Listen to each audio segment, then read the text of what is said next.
Hey, what's up, guys? This is Steve here, And Ruka. and it's been like a month since we It did our has. It's last been almost a video. month. So both me and Ruka have been very busy for the past month, so that's why we haven't been able to make any videos per se. like, but yeah, there's a couple things that like me and Ruka would want to announce first before we get into anything. Um, Number one is that we are probably going to be changing the name of this YouTube channel to No Idol No Life instead of No AKB No Life because honestly, to me, I have not really been paying attention to AKB. I've just kind of just been like ignoring AKB. I've been going more into like the underground idol side, so all my attention has been underground idols, and the only thing I only hear about like AKB in the 48, 46 groups is when I'm in Discord when I see the news and if some people are talking about it. So, because I've lost my interest, essentially, but I'm still in here. So, yeah, we're probably going to be changing the channel name now. um, that's like the biggest, I guess, announcement from this. So we are going to be starting talking about idols in general now, more or less. Because like I asked Ruka if that was fine, and she said that she also was interested in doing that. So we're gonna do that now. So yay. And then I guess getting into this video now, I have some stuff that I want to talk about first, if that's fine, Ruka. Yeah. Okay, so was this 2 or 3 weeks ago? So 2 or 3 weeks ago, I forget how long it's been. My college had our anime convention, and I had Paprika Marie come as a special guest here, so I was able to work with her again. So that was really fun. So I was put in charge of the idol shows and emceeing, like I was running the shows. So I was quite nervous at first after hearing this. So like I guess I'll be talking about this kind of now. So like I met Marie like the day of, like helping her set up like everything that she needed. And let's just say like this experience that I had, it's definitely a very big learning tool to me because it showed what I need improvement on, more or less to say, because obviously want to be like an idol staff member when I go to Japan for my future job. I want to work with idols. So and my one senpai was helping me. He did most of the work because I'm not a tech guy. So I learned that I need to definitely learn stage equipment because like I had no idea what was going on. So I need to learn stage equipment. I found that out very hard. And second, like there were 4 performers at the idol show thing I was running at. There were 3 solo artists and then 1 group of 3. The first 2, they mainly did covers of like just J-pop songs in general. And the thing is, like, I had a problem because like I was set and I was told that like I had to get everything ready like beforehand for setup. But the problem is like I didn't have any contact information with anyone else other than Marie. So like I was like nervous and panicked because it's like starting to get close to time and I haven't seen anybody yet. So like I'm panicking at this point. But luckily like they all, well, or the first two artists, they came on time, set up. And then the third artist, they were like 5 minutes late, like after their set was supposed to start. So we had to tell them that they had to cut their set short. But they were very understanding though. And even though that we told them like that their set was like cut, they actually like ended theirs way before. Like they had extra time that they could have used. So then Marie was like the grand finale for like the idol stuff. So it was really interesting, more or less, and this it was a really great experience as well. And then that was the first day. The second day we had there were a couple groups from Ohio, like Ohio Idols. Well, most of them are. Well, they're all Ohio Idols except for Marie. Marie's from California, so so like the groups more or less were like the next day, but but the thing is like they're more like dance cover groups. Like they didn't sing, so and the one main group, like the bigger group, was doing like Love Live stuff. So it was an interesting experience. Like Marie, like she absolutely had a blast here. Like I'm just so happy like that she had so much fun. And like it started snowing the one night, so because she's from California, like and they don't really see like any snow. Like so she was like so excited to like play in the snow. So it was really fun. It was really fun. But the thing is like like I was talking to like a few of my friends. This is mainly about like American Idols in general. Like for the first two performers like of the actual idol show, they're like they weren't really idols, they're more like performers, I would have to say. But however, the other group before Marie, they were definitely idols, I would have to say, because they had their own costumes. So they made like their own costumes, and they were actually like singing and dancing with like choreographies. Although they were doing covers of songs, but still they were still singing and dancing at the same time. So they were really fun to watch, and I was surprised because they did a cyber song, and I was like, "What?" Like I was not expecting that to hear like a song from them like that. So, and then Marie is just amazing. And then the next where I'm trying to get at, like, I feel like like how we were talking about MNL the last time, how like they don't really understand like idols, what idol is.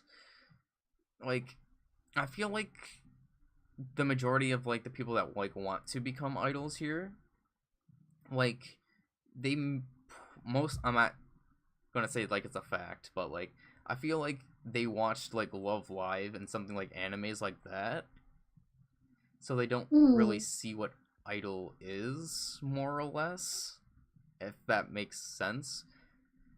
And it's like with the big group, it's like hard to like call them idol because they're just doing really like dance covers, if that makes sense. Like there's just something missing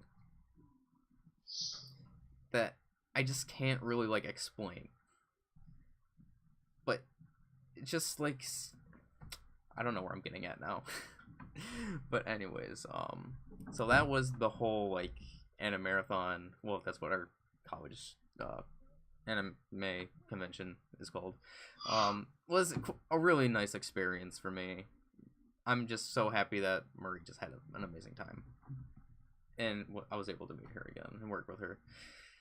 So yeah, so there's that.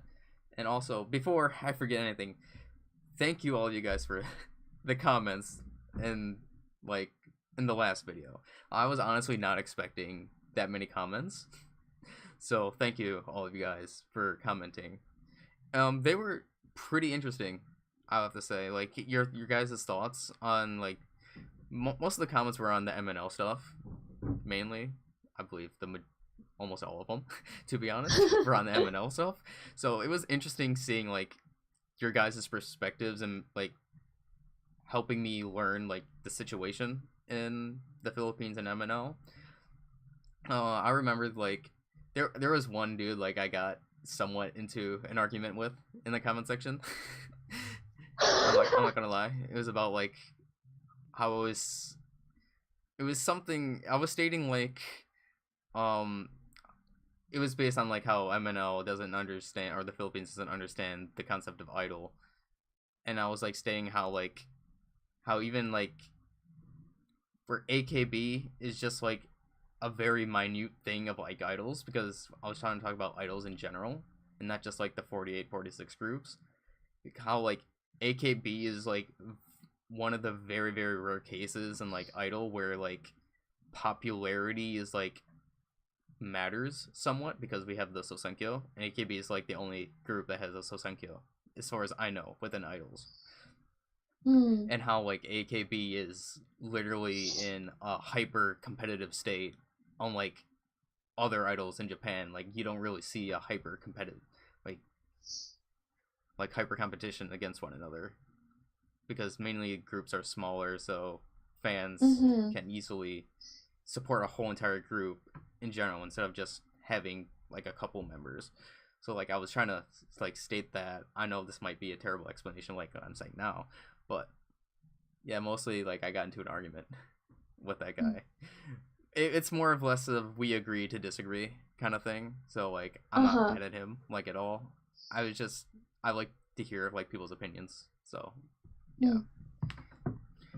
And then I guess for another thing, so the week after, the Japanese club here, which I'm part of, we had our Ohanami. It was fun. I was the leader of this goldfish game where you have like these magnetic rods, and you have to try to like the tips of the fishes have like magnets on them, and the kids were just having a blast there. It's kind of funny. Apparently, like, because my friends are also working like in the next thing like next to me. Apparently the kids were calling me like the fisherman or something. The fisherman.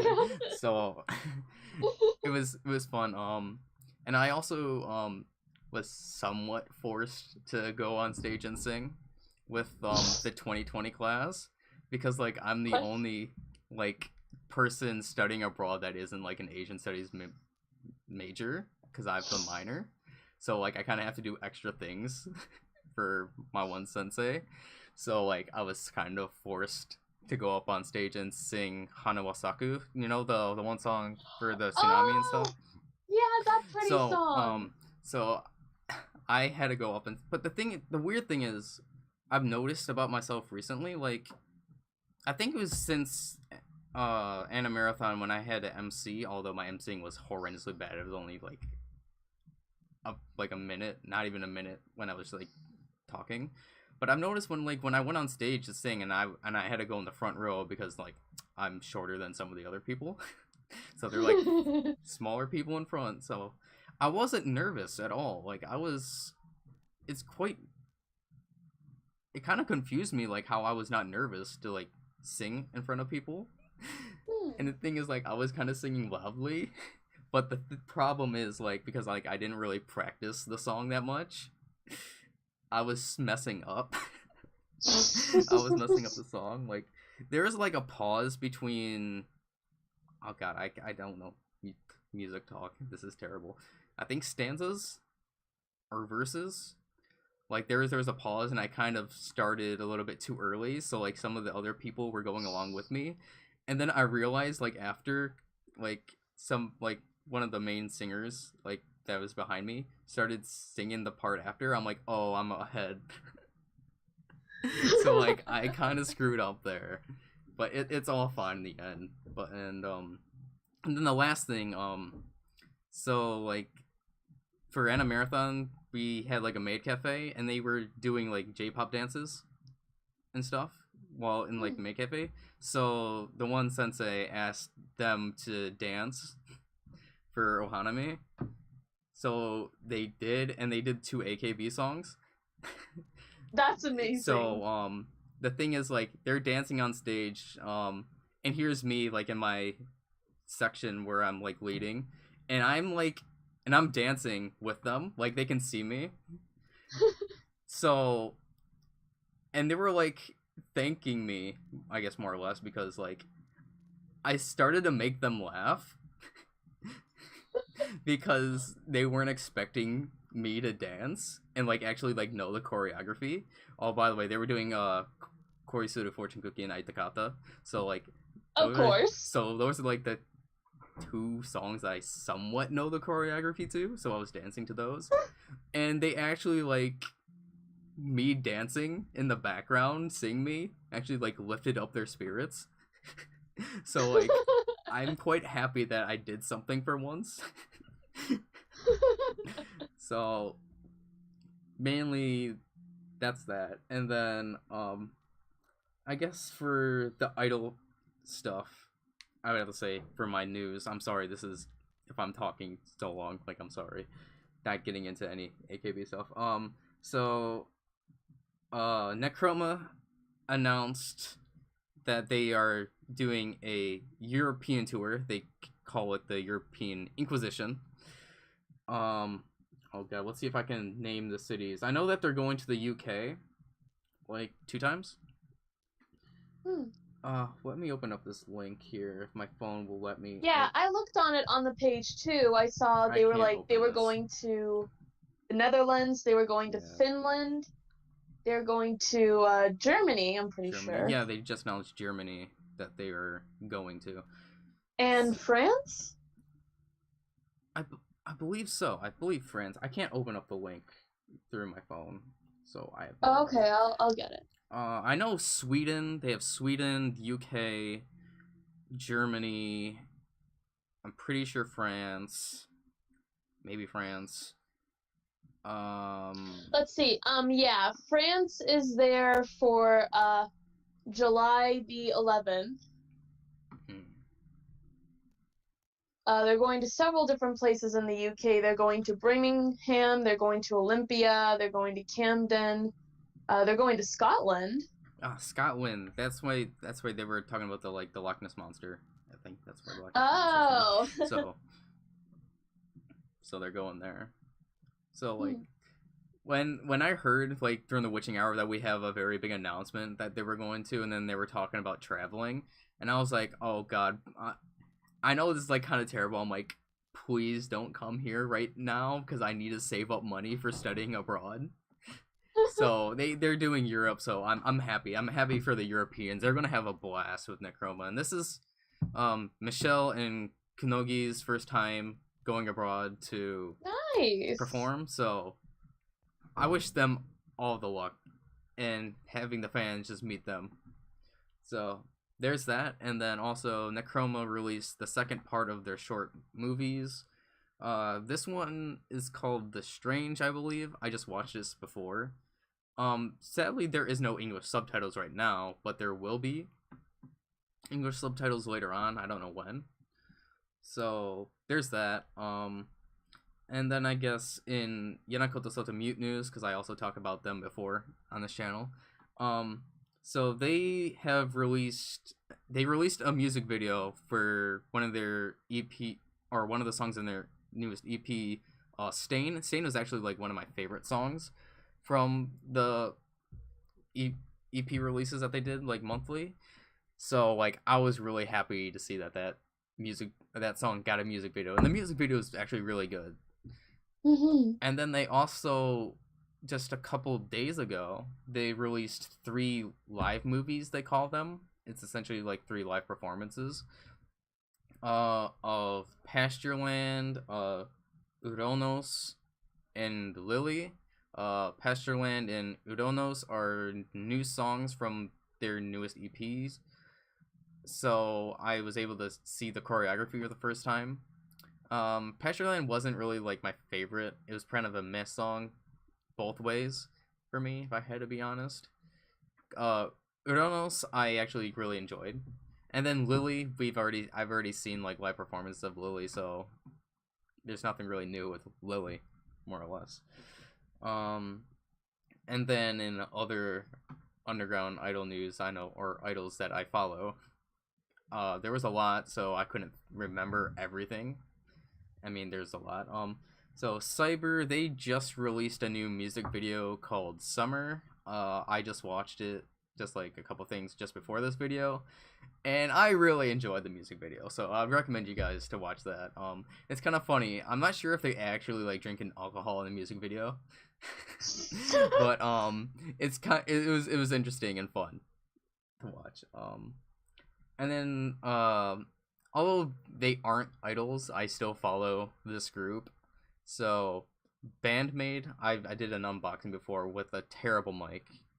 I know one person was mad at me during that video when I did that one unboxing, but so Bandmade on April 1st, on April Fool's Day, they released, well, not Bandmade, Band Maiko, their alter egos, released an original song on YouTube called Gyeoncho. And then they also announced and released on April the 3rd the mini album of Band Maiko, which is, they did re-editions of their songs doing with traditional Japanese music. That's what Band Maiko is, their alter egos. So it was really nice to see like how they incorporated the traditional music into, and also Psyche. So it has like the Japanese instruments, wagati? Yes. Oh, that's cool. So, and then also Psyche, the main singer, she uses old Kyoto Ben, like how the Maikos would talk. Oh. So she sings an old Kyoto Ben. So, and like the songs, like, although they are renditions of the songs, like they sound completely different. I guess more like you know what song it is, but there's like a completely different feel, and it just sounds like it's a completely other song. So they're like really good. I would highly recommend Bandmade and Band Maiko, their alter egos. So yeah, there's that, and then finally, I guess this is the last thing I will talk about of my news. So because I am going to go to Nanzan in the fall, I obviously am interested in clubs, and I was wondering if they had like an idol Kenkyu booth. I was wondering if they had. And the one exchange student who also goes to Nanzan, like looked it up, and they have like an idol group, but it's more like a dance cover group as well. And so like I'm thinking that like I'm going to join. I might join. I'm pretty sure I'm going to join that club. Or they don't call it a club, they call it a circle in Japan. So I'm thinking I'm going to try to join that circle. Either like as like helping out with like equipment stuff, where that's where I could learn. But like I definitely want to join. And like and they also have like a YouTube channel as well. And they just released a video like a couple days ago of them doing like a performance in an auditorium at Nanzan. Oh, no way! And the manager, like the manager knows how to dance. Like for the last song, they did Kazani Fukuretamo. And nice. The manager, like, he dances so fluidly. Like, I was not expecting the manager to like go on stage and dance with them. And he's such a good dancer too, so like I'm interested in joining this circle when I go to Japan. Nice. So, and that's, well, good luck. I hope you make it in. I hope so too. I might have to dance, so so I'm gonna have to learn like choreography, maybe. So I'm sorry for this whole long rampaging of like rambling for going on for like 24 minutes without any AKB news. So it's okay. So yeah, we're rebranding the channel anyway, so it's all right. So that's my mainly news on my part that I can, and also like I guess like I've been getting into a lot more underground idols. Granted, it's because like I've just been watching like single music videos of groups like on YouTube, like under my recommendations. So I'm like watching those, and I'm like trying to get into like more underground idol music. I actually like made a spreadsheet of like tracking like the underground or just idols in general, which like idols I've listened to and watched. And currently I believe there's over like 40 now. there has to be like over 40. But some of the groups like in general like that I'm interested are Cyber, or the way that the group is spelled is CY8ER for Cyber. So I've been interested in Cyber. Uijin I've been interested in. Um, who else? Revival. Although I watched like one or two of their songs, they're hard to find. I know like I follow some of them on Twitter, and I think some of them follow me back. I don't know why, but so Revival, Gang Parade, Bish, and well, there's just been a ton of other I groups. think I've heard of them. Well, Bish is one of the more popular underground idols. Yeah. And BIS announced that they were going to disband, I think, again. So again? Like, yeah, again. Like they disbanded before, then they like reformed, and I think they're disbanding again. Oh, okay. So yeah, that's been me just getting into underground idols. So I'm happy. Now we can get into other things. If you want to talk about anything, now Ruka, you can, because I've been rambling for 26 minutes. Okay. Well, we've kind of sectioned off a lot of the news focused on each of the groups. I'd say maybe we should start talking about the graduation news first across all of the groups, because there have been several graduation announcements that happened over the months. Yes, there has. So we'll start from there. Yes, we can just go down the list, more or less, from the top of going to the bottom, because I believe you put them in order of when they announced. Yes, I did my best to put them in order. So you can announce the first one. Okay, so the first one who announced graduation is a Team 4 member, Taya Misaki. She's a 16th gen member, if I remember correctly. I think so. Yes. I'm pretty sure. So, I wasn't a fan of hers, really. Like, so nothing really on my end. Her graduation live was on April the 1st, and her last handshake event was on April the 7th. Oh, wow. So she's totally graduated already. Yep. Oh, wow. Okay. And then I'll go on to the next three, if that's fine, Ruka. Sure. Okay, so, Jesus.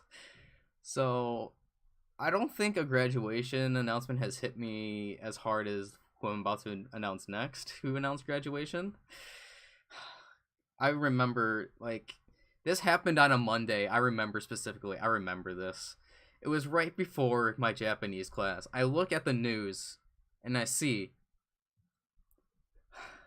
Saito Yuri of Nogizaka 46 announces graduation. And my heart dropped, and I'm like, no, this is not happening. I'm finally starting to get into Saito Yuri. And she's graduating. She's literally number 7 in my Kami 7 within members overall. And I'm like, no, this is not happening right now. So she's graduating now. I don't remember when she's leaving the group. Let's see. I'll look it up right now. But she's 25 or 26 years old, so... It says that she hasn't revealed her graduation schedule yet, so we'll have to wait a bit. She's 25 or 26, if I remember correctly, so she is getting, like... She's one of the older members, so it does make sense that she would be graduating. But, like, I'm so sad. Member of my Kami 7 is now graduating. And then, like, that whole week was terrible for me, by the way. Like, that whole entire... Because I forgot if it was the next day or Wednesday. Once again, right before Japanese class, I look at Discord. Okada Miku and Sano Haruka announced graduation. I'm like, no. This is not happening right now. So I'm losing more members that I like. Because Okada Miku, I really like Okada Miku. She's one of my... Too. She's like... She was like one of the 8th gen members I was really starting to get into, along with Kitagawa Yoshino. Because, like, like I said before, like 8th gen is probably my favorite SKE gen. So because I already have like a lot of members I like in 8th gen, she was probably like into the upper mid level members that I've liked in the 8th gen. Mm-hmm. So like I'm sad to hear. And then Sano Haruka of STU, I'm like, she was my second favorite STU member. So I'm like, I'm losing like one of my favorite STU members now.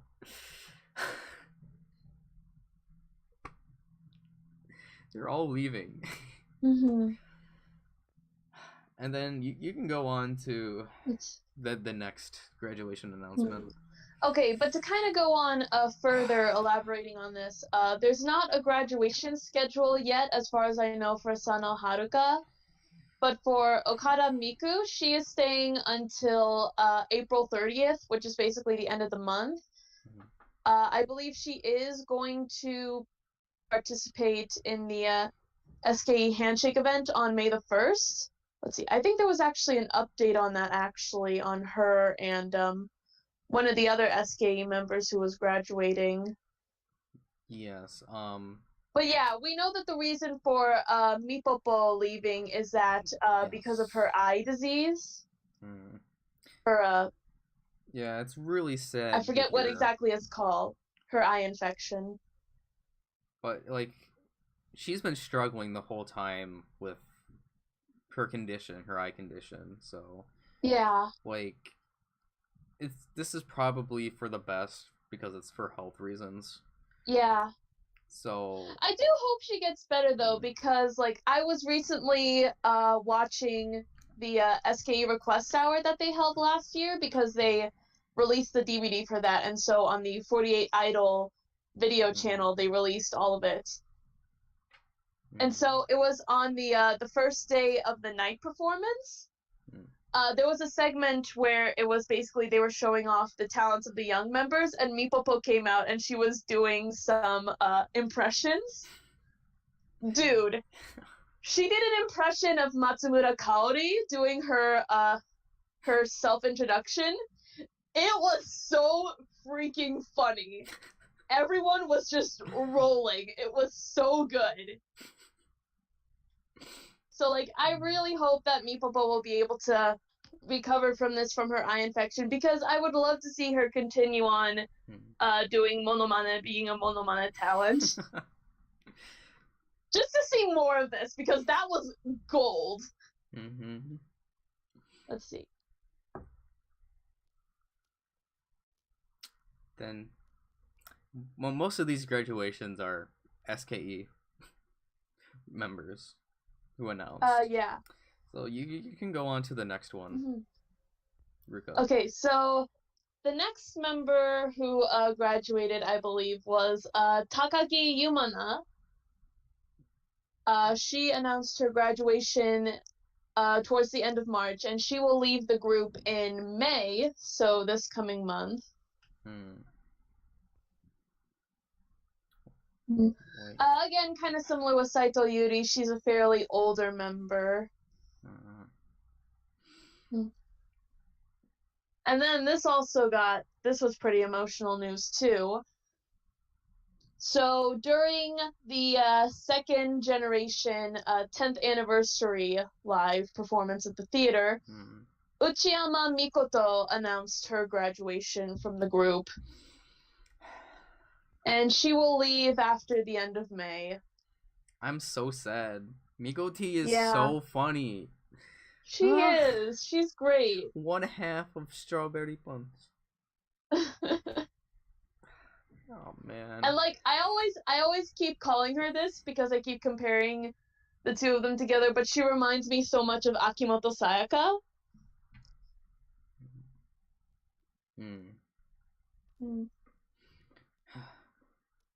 But yeah, definitely gonna miss her, but I believe she is going to go on into acting because she did have some recent acting jobs, like in Tokusatsu Ga Ga Ga, so she's probably going to pursue that.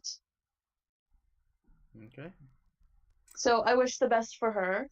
And then, if you don't mind, I'll announce the other SKE 8th Gen that announced graduation.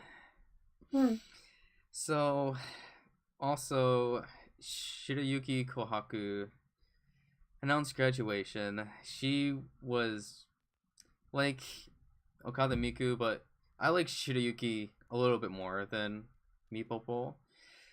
Um, so like I'm obviously sad, so I'm seeing now two more 8th gen members leaving. The thing that like really stuck out Shirayuki Kohaku's obviously like her hair. She dyed her hair like a bunch of times.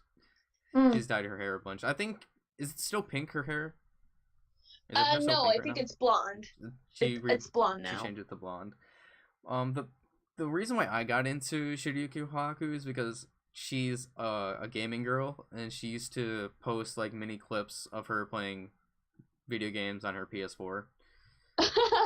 So that's how I got into Shirayuki Kohaku. And then since then, like, I've just been a fan of Shirayuki Kohaku.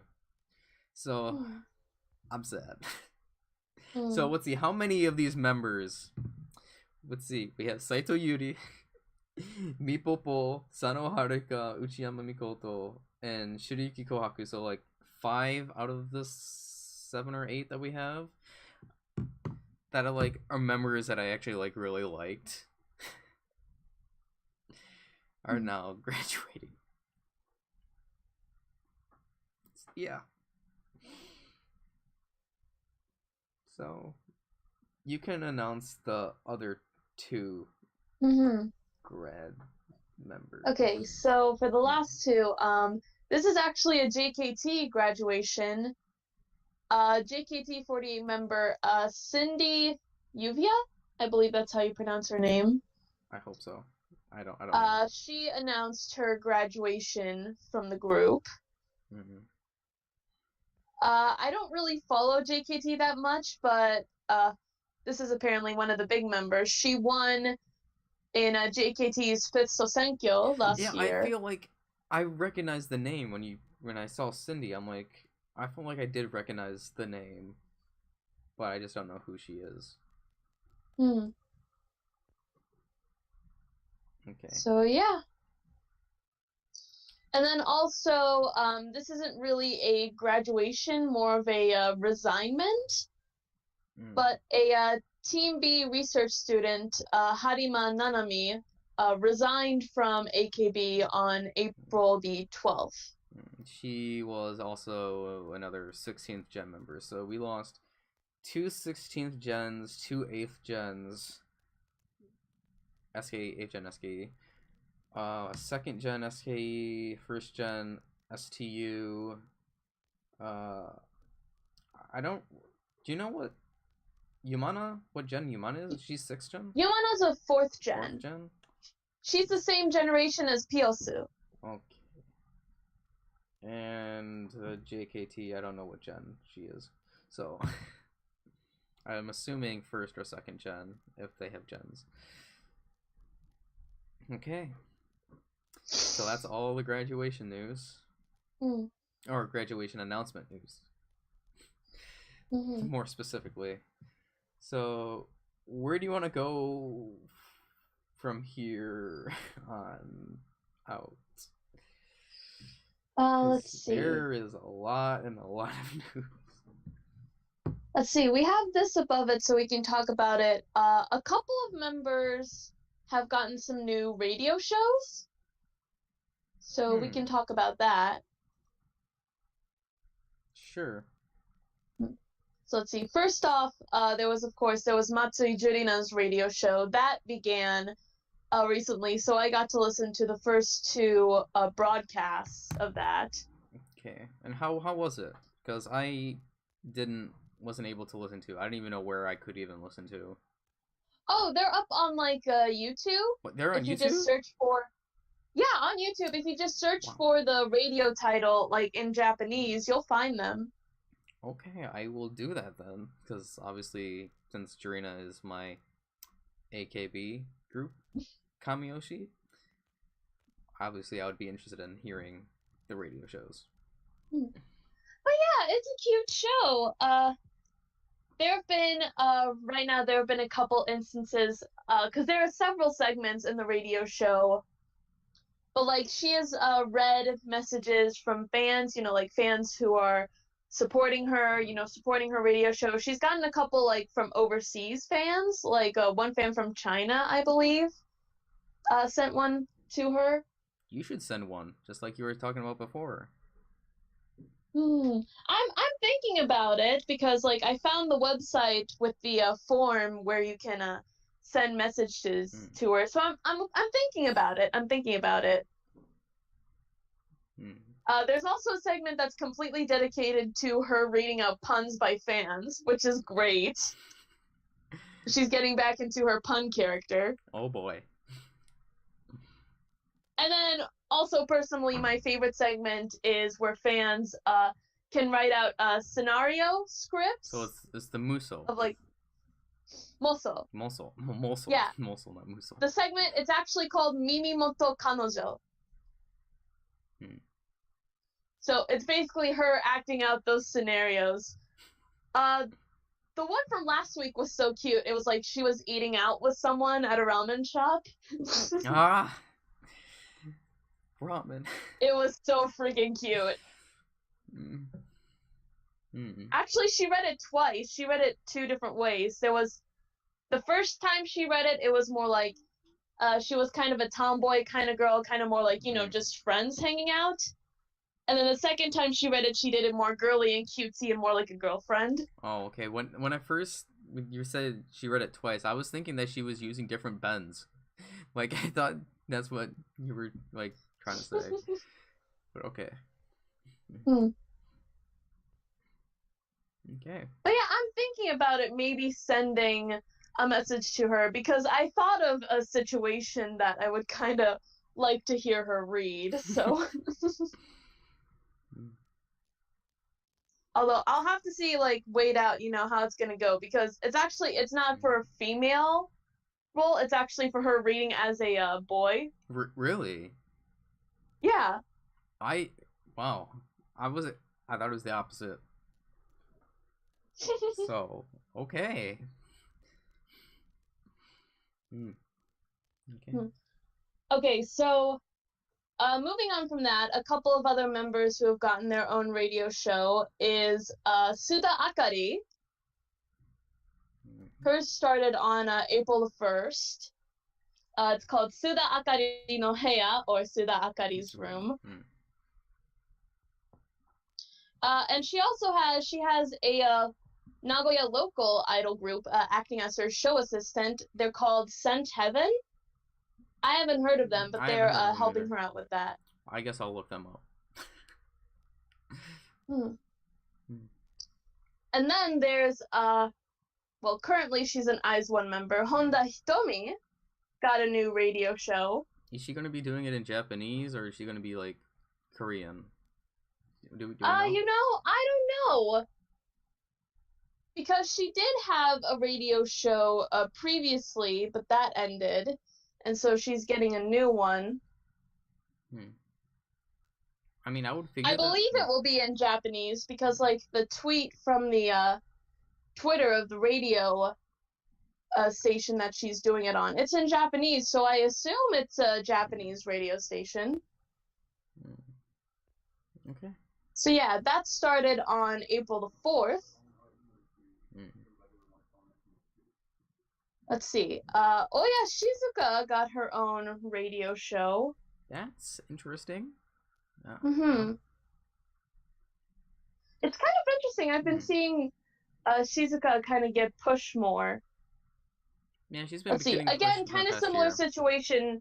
She had her own radio show, but then it ended, and so she got a new one.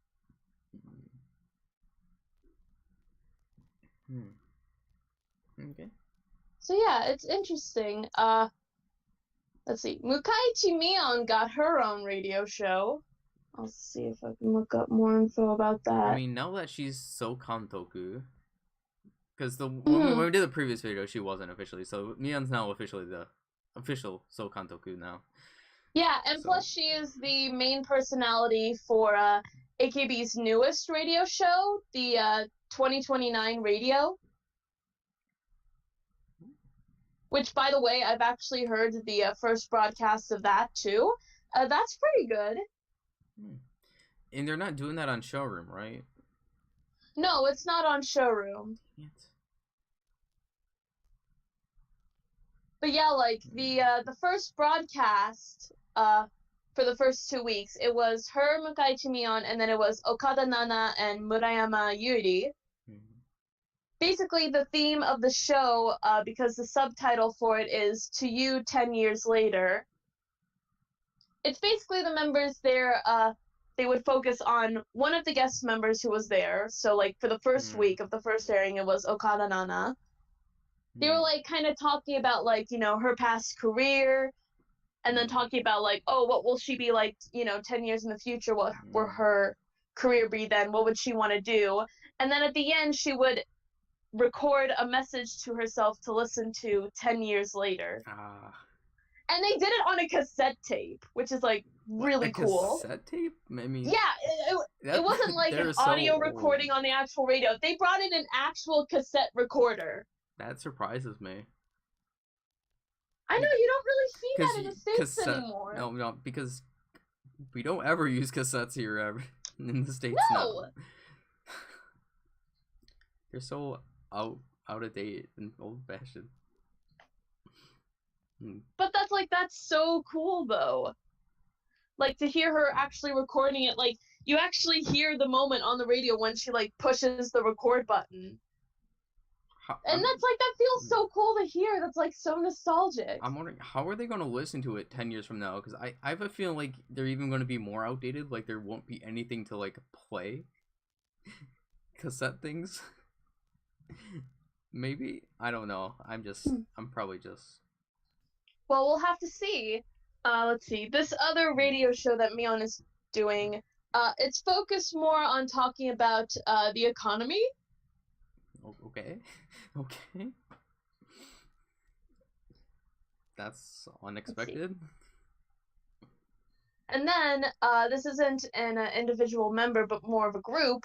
NMB48's now has a new radio show. Let's see. As we know, NMB kind of had a show previously, radio show. NMB Gakuen, I believe it was. That ended recently, and so they're getting a new show. Okay. Let's see. I believe that started on April the 1st. Yes, April the 1st.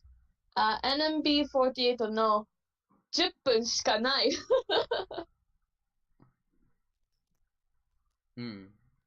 So yeah, very cool. Seeing with like the old radio shows ending, but they're getting new ones. And then, shall we get into the NGT48 news? Sure. So yeah, quite a bit of stuff happening with NGT again. I hate management so much. But within the past month, there have been some members and mostly former members that have spoken out about their thoughts on the situation.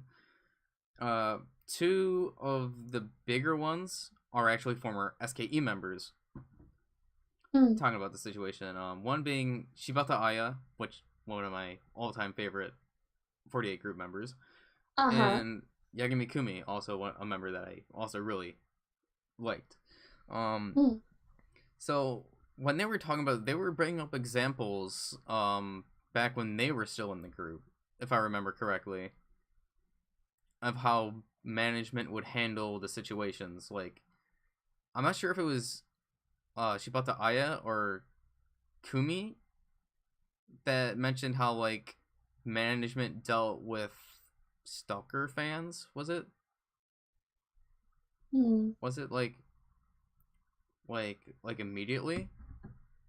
I think it was Kumi. But like obviously I both of them unacceptable. Do you remember what Sashi was saying? Because I don't remember what Sashi commented on. You know what? I'm gonna look up real quick what she 'Cause said. I don't know why I don't remember what Sashi said. Obviously, but she's on the side of saying how management handled this horrendously. Mm-hmm. I know that she is on that side of things. I do know that. Um, Mm-hmm. God, I don't know why I don't remember. um, Let's see. Okay, I found it. Let's see. So let's see. She was invited on a guest on Light on the Show on March 24th. Talks about NGT's recent investigation reports press conference. Though she does not contact NGT members, the members around her disagree the results. Moreover, Sashihara also mentioned she talked with the staff about it, but the staff replied to her she has to wait because the third-party committee is handling it. Sashihara Reno thinks the company should not think it is settled until Yamaguchi Maho agrees with it. hmm. And just more on the Mahohon stuff. So literally like maybe a day after we recorded the last video, um, I'm not sure if this was actually true, but Mahohon like I know I sent like the link or whatever through Twitter, like the letter that Mahohon wrote. Do you remember that, Ruka?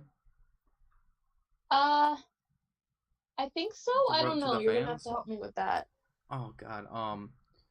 Essentially, like she was like apologizing to the fans, saying like how much she loved them. Like reading it, obviously, like all my anger that I had back then when this first happened, like is gone now because it's been like such a long time, and plus it's hard for me to remember stuff like exactly from like 3 weeks ago. But reading it, like I like felt like crying reading the thing that Mahohon wrote. I don't know if I would be able to find it, but yeah, like it's very, very, very sad of like what she wrote. Also like apparently, um, one of her items is being canceled now, so people can't buy for whatever item. Something it was something Oh signed. yeah, I heard about that. So NGT's management, I hate you more. But people are speculating because of that she's planning on announcing her graduation Hmm. because they won't be selling. Um, some other things that were like really pissed me off. Now that I remember, the new NGT48 manager, the woman, Mm-hmm. was like saying how Mahohon is acting like a kid because like the results didn't go her way or whatever, if I remember correctly. So like that really made me mad because like she didn't agree with like the investigation reports or whatever, that the horrible investigation report. So not good on the new NGT manager side. And apparently from what I heard, I could be wrong, but apparently like management is like forcing her to stay in the group, something along the lines of that. So like making her not being able to graduate. Huh. Some I know there was something along the lines of that. It's been like 3 weeks since this has happened, so like I can't fully remember. So I know that happened. Let's see. I know for the AKB48 Spring Festival, that's happening literally in a week or two on the 27th, if I remember correctly, was when the AKB Spring Festival is. Hmm. So they announced the members that are participating in that for NGT, and there was 3 members that were not going to participate. Mahohon, Sugawara Riko, and Hasagawa Rena. Hmm. Like, and like I stated before, Sugawara Riko is like her best friend, and also they're both really good friends with Hasegawa Rena, so I'm happy to see that like these friends are sticking together like to the end, more or less, and Mm-hmm. going and supporting Mahohon in her situation. Mm. So yeah, that happened. And then I guess we can get on to what's actually written on this paper now. So you can talk about the next couple things. Okay. Let's see. I can't remember like the full details about this, but Suda Akari, she had faced some criticism for her comments on the situation. I can't remember exactly what it was that she said. I also don't remember. But like I remember I think it was a lot of people were accusing her of like trying to defend the staff, trying to defend AKS.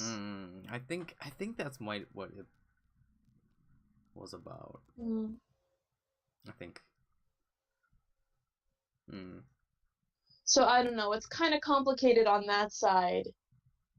And I know that there was like a TBS TV show that like said that Tsuda Akari was going to appear but like canceled her appearance, but I don't think Akari was actually planned on appearing on that show.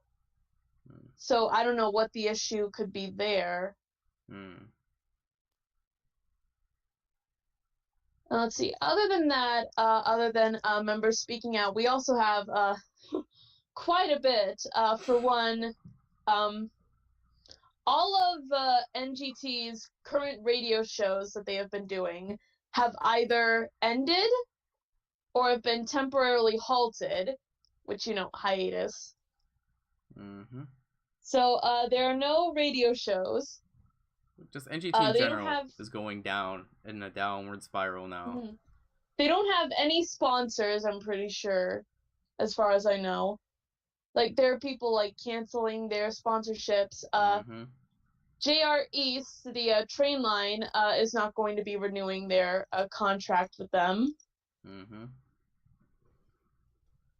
Let's see, who else was it? It was the state of Niigata, too. Yep. The prefecture of Niigata also canceled.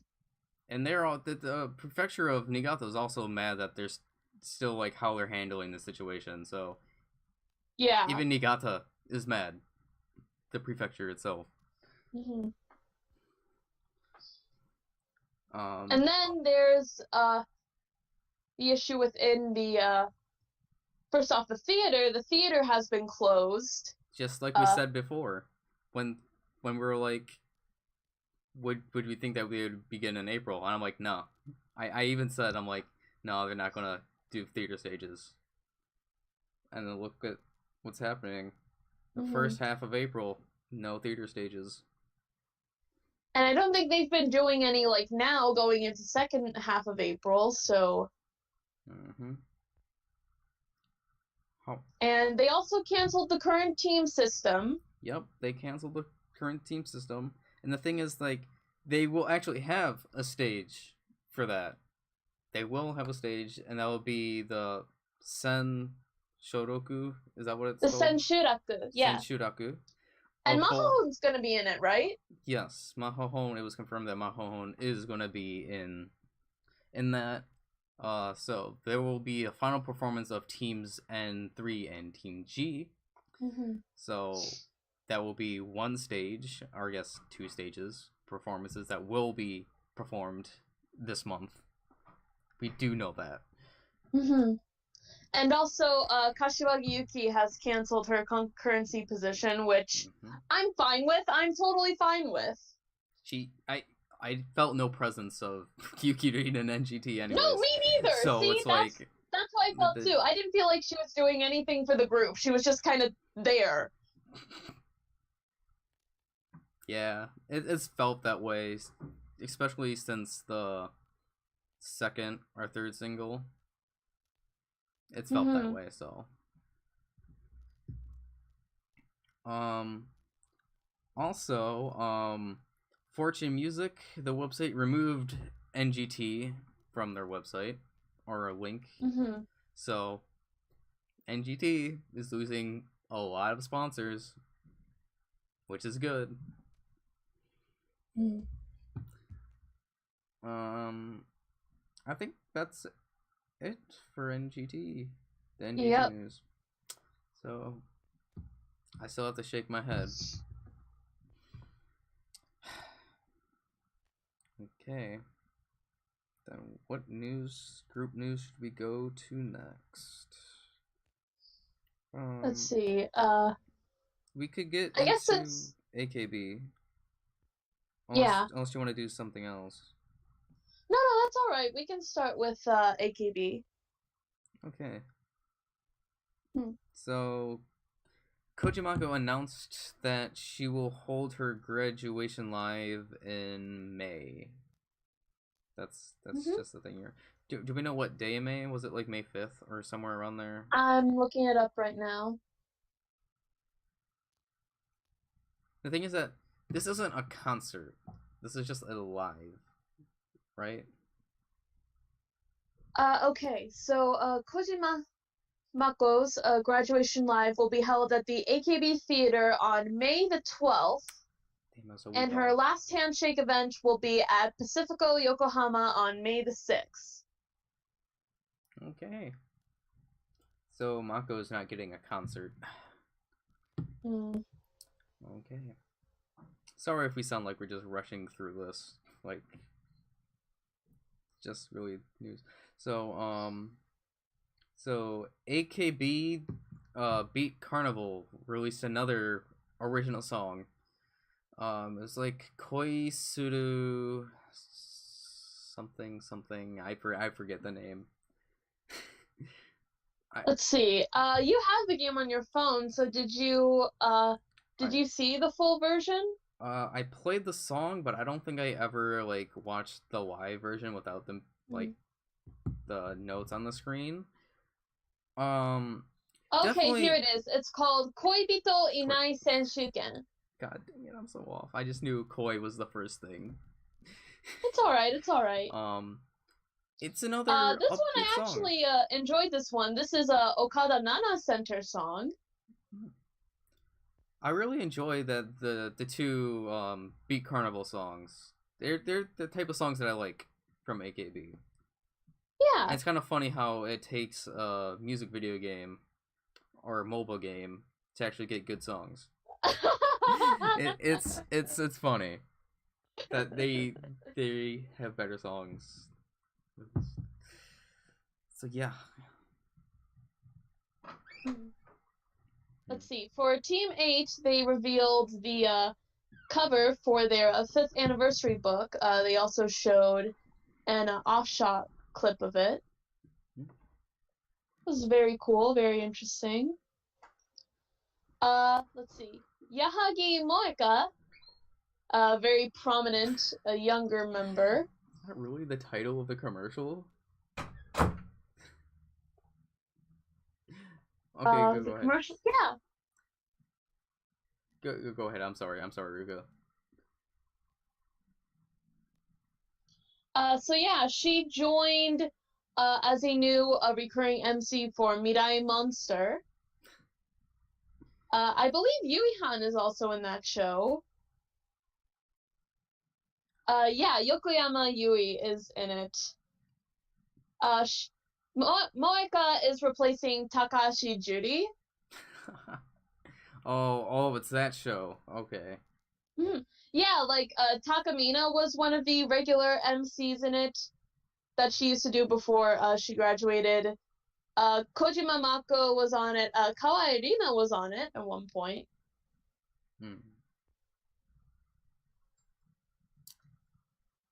So yes, Yahagi Moeka will be a new MC for that.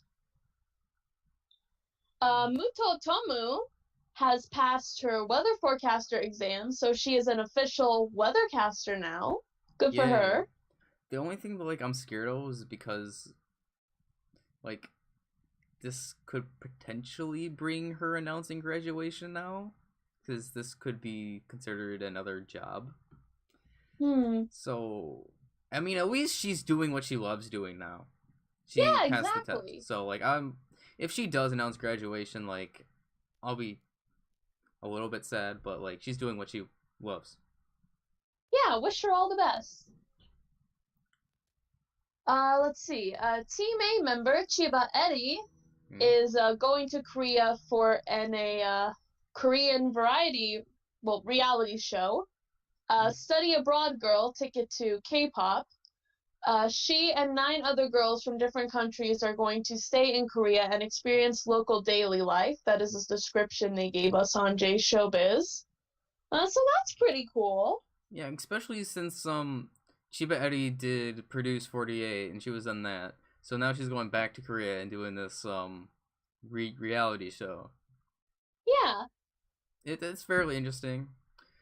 I'm not saying that like I will watch it, because I'm not really into like any Korean dramas and stuff yet. So I'm hoping you saw this. Komiyama Haruka posted a video I did on AKB48's official YouTube channel of her KomiTube. I figured so you would have seen that. I'm so happy. She's gonna get, for right now, she's sticking to the AKB main channel for videos, but she will eventually make her own like individual YouTube channel. Yeah, I can see that. So I can't wait for that to happen, and it'll be great. I wonder what Komi's gonna do. I forget really if she stated what she was going to do with this channel of hers, or with the videos. Oh yeah, it's going to mainly focus on like Instagram stuff, like posting and rendering pictures. Okay, I was expecting that. I was expecting it to be something like that. So yeah, it will be very Instagram focused. In sort of correlation to that, Iriyama Anna has also started her own YouTube channel. Yes, I was so surprised. I'm surprised and happy at like the same time, because she is, well, her YouTube channel is mainly Spanish at this point right now. Yeah. Like through like Instagram and stuff, like she's constantly like getting involved with like the Spanish community, the Mexico, and keeping along with that. I think she's been going back and forth between Mexico and Japan. Yeah. Like she's been constantly doing that. So like it's really nice to see like how she's like dedicating this YouTube channel somewhat to like her Spanish fan base. So it's really interesting. So yeah, I am extremely happy to see that too. Like it's basically like Andin said on One All Night Nippon. She's a bigger star in Mexico now that she's been in Japan. That's funny. Let's see. Some news for Takashi Jiri as well on her graduation schedule. She will have a graduation live on May the 2nd, and her final handshake event will be in Pacifico, Yokohama on May the 6th. I believe that's the same day as Mako. That is the same. So yeah, they're going to have their last handshake event together. You're gonna see either 2 huge groups of fans supporting both of them separately, or they're both gonna come together and celebrate them together.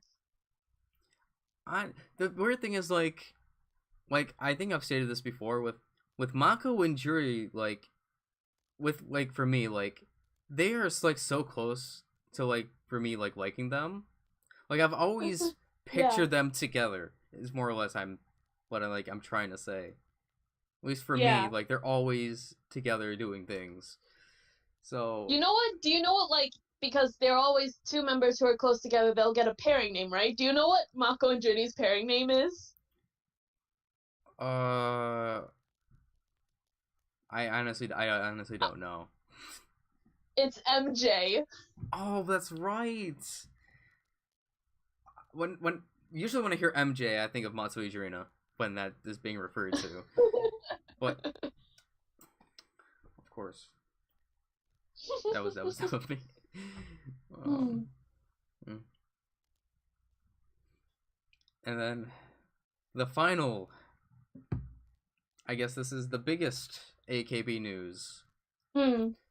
So this literally happened yesterday or the day before. I don't remember. But I forgot whatever newspaper company published this, but there were pictures shown that once again Minagishi Minami is with a dude, and the guy is an actor, I believe. Hosogai K. Yeah. So that happened again. I mean, honestly, I don't really care, because kind of like Yukirin, like, Michan's never there. She's like never even. I don't even like consider Michan in the group, because I don't know what she does anymore. So it's like it kind of took me a minute to realize what was going on. Like, I saw the photos and I didn't think anything of them. I'm like, so what are those? What's the big deal about those? But then it clicked for me. Like, it completely went over my head what was going on. Like, I just saw the photos and I didn't have any reaction, but then I heard people were making a big deal about it. I was like, what's going on? And then I took a closer look and actually saw what was happening, and I'm like, oh. But, the actor K, he did clear the air with this. He denied any of the rumors that they were dating, and he apologized to Michan and her fans for causing any sort of trouble. So they're not dating.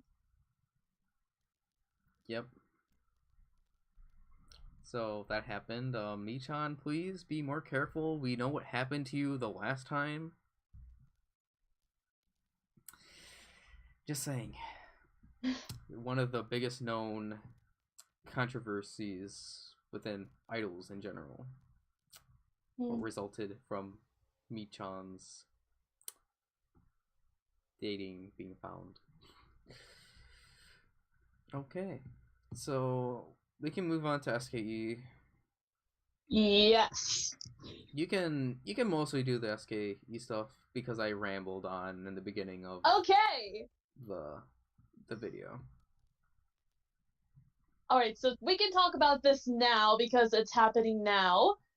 But SKE is right now putting on their production of Hamlet.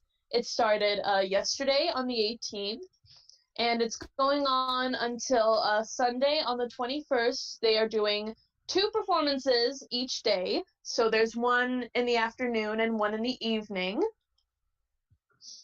And of course, we got to see the full cast announcement bingo on the final 2 episodes.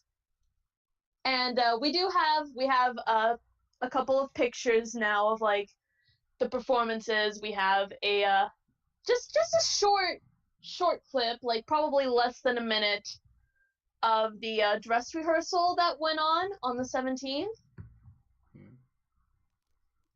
So and I showed you I gave you a link to so you could look at the pictures for yourself.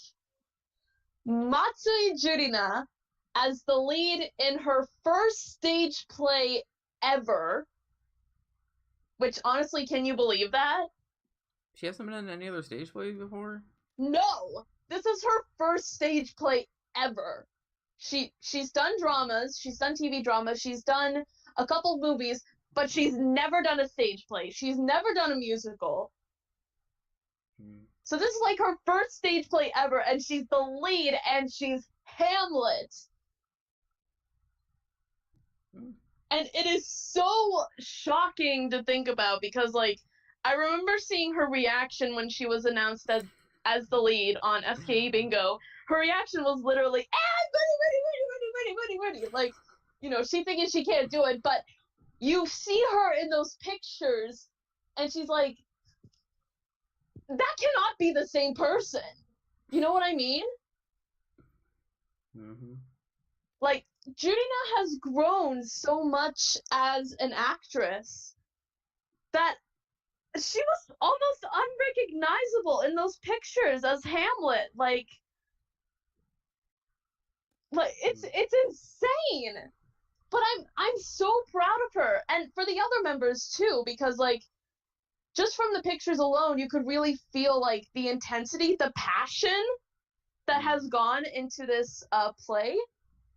You can feel it from them, and you can feel the passion that they have done with putting on with this. And it's gotten so many positive reviews. Like online, it's just been buzzing and buzzing. Like different news articles talking about it, fans talking about, tweeting about it, the members like sharing pictures from it, which are all really good. So this just makes me so happy to see, not only like as an SKE fan, but also as a just a theater lover and someone who's aspiring to go into acting. I just absolutely love it. Especially since this was also recently, Jurina had made a guest appearance in a TV crime drama. Emergency Interrogation Room was the English title for it. She appeared in the second episode of the third season, which aired yesterday in Japan. So it was really interesting to see the contrast of the two characters that she was playing. Like there was her character in the crime drama, Hinako, who is a professional female shogi player, seeing how she was so calm and composed in a lot of the scenes she was in, and then seeing the pictures of her in Hamlet, it's like, again, you feel like this cannot be the same person, because I'm just so blown away by it. I'm so happy. Let's see.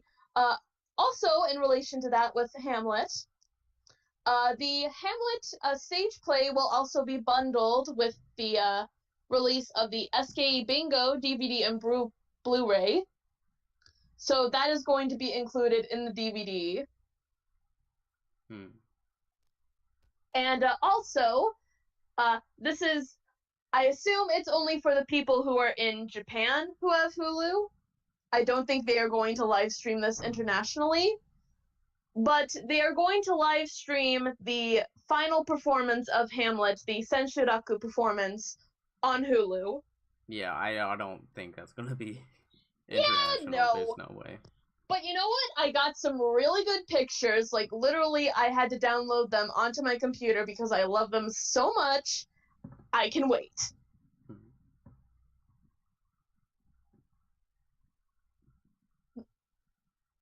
Okay, so next, this is in conjunction with NMB, but SK and NMB are doing a web show together.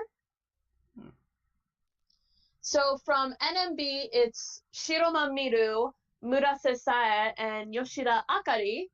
And from SKE, it's Kitagawa Ryoha, Kamata Natsuki, and Sugawara Maya. It's basically a Roka web show. The members divided into teams of one NMB member, one SKE member each, into 3 pairs. And they're going around, I believe it's Yokohama they're in. Wow. They're going to different locations in Yokohama, taking pictures and like just enjoying the sights. They've all done such drastically varying things that it's so interesting.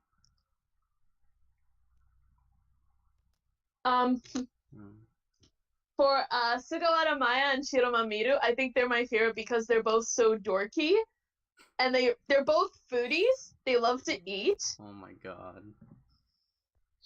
There was one point where they went to a pancake shop, and Miru was just shoving the pancakes into her face. It was so adorable. And then there was a different point. They went to a restaurant where there were like lizards and reptiles like hanging around the place, and Miru was getting so jumpy because she doesn't like reptiles. She's like, nope, no. She was like just freaking out trying to see them, or trying not to look at them, I should say. on the other hand, Yoshida Akari and Kitagawa Ryoha, they did some funny stuff. First off, they went to a zoo to take some pictures with animals. Like, they literally went into a kangaroo pen and got some pictures with the kangaroos. Like, they got permission to do that, so they were good. And it was funny because Ryoha started dancing to Junigatsu no Kangaroo in the pen, which is pretty funny. Oh my. And then they went to this restaurant, get this, try out this fried food. Like, not fried chicken. It's not fried chicken. It was, first it was fried frog, and then it was fried crocodile, and then they ate bugs. Oh. Well, I mean, they didn't eat the bugs, but, like, they ate the frog and the crocodile all right because they sort of looked like fried chickens, so they could, like, kind of take their mind off that. Well, with the crocodile, it was a little harder because they actually saw the tail. That does not sound appetizing. And then, let's see. Murase-sai and Kamata Natsuki, we got to see them in Chinese dresses, which were very pretty. They went to a couple different food places. They had a spicy meat bun. Okay, that sounds good. Okay. Natsuki actually ate all of hers. She really liked spicy food. And this was pretty interesting to see. They got to go up in a helicopter. What? And Okay. fly over the city. They got to go up in a helicopter.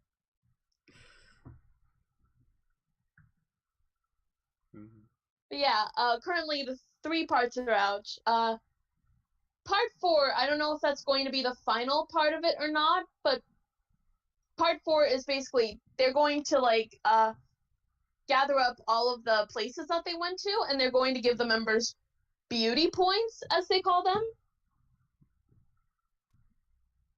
And I think the rule of it is, the member who's the closest to 48 points wins.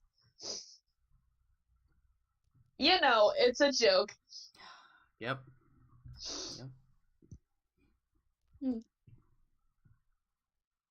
Alright, so back to some SKE48 news. So, interestingly, there's been a good boost in sales for Stand By You. That's quite surprising. So, the single was in the top 3 of the Oricon Daily charts for 2 days in a row on April 1st and April 2nd. And, this is pretty cool to hear, all of the individual member handshake event tickets for May the 1st, which is the start of the Reiwa era, Yes. out. So congrats to them! That is very cool to hear. Also, side note that doesn't really, not idol related, but yeah, so I'm gonna be studying abroad in the first year of Reiwa, so yeah, that's gonna be interesting. And then also, I learned this literally this past week, but the Emperor's Enthronement is gonna be on my birthday, so national holiday on my birthday. Oh, seriously? Wait, when's your birthday? October 22nd. Oh! So Japan's about to have a national holiday on my birthday, so this is literally so cool. the best. This is probably the best year to study abroad for me, literally. So sorry on that side note, just nothing. No, I mean that's good. Plus, let's see. If I actually remember, I looked up. Let's see. I think they shared the meaning for what Reiwa was. I forgot. It's something peace. Something like prosperous peace or something. I think that's what it was. Or oh, okay. So the name Reiwa means beautiful harmony. I was wrong. But yeah. Hey, you know what? It does sound like a really good year. Sorry on that sidetracking. No, that's okay. That's okay. Okay, so on individual member news, Suda Akari visited the Aichi governor to report a new project kickoff to promote Aichi tourism. It is called the Aichiru Project, which I think is an interesting play on words considering the kanji for what Aichi is to know love. So that's really good play on words there. Let's see. Matsumura Kaori, in her hometown, Wako City, they celebrated her graduation by putting a Kaori designed character. I believe it's her Kaotan character. They put them on as the head marks for the trains on the Tobu Tojo line. And there's a couple of pictures where you can see that a train coming into the station, and you see the picture on the front is of little Kaotan, Chibi Kaotan, which is very cute.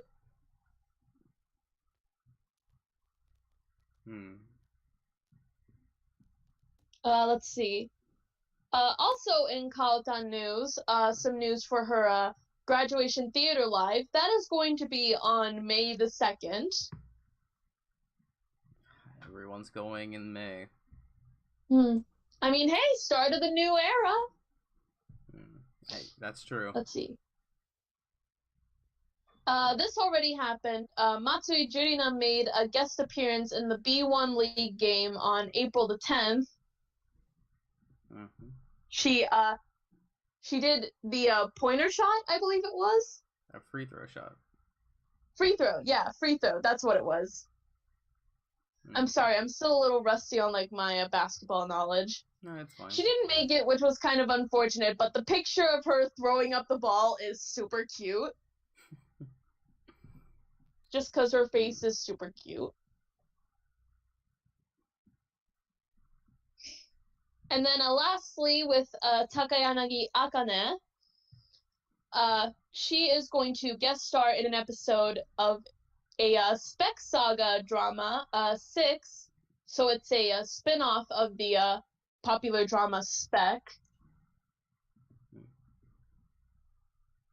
Let's see. I forget whether they said... Let's see. She's going... Okay, she guest appeared on episode 7, which it said it already aired, so okay.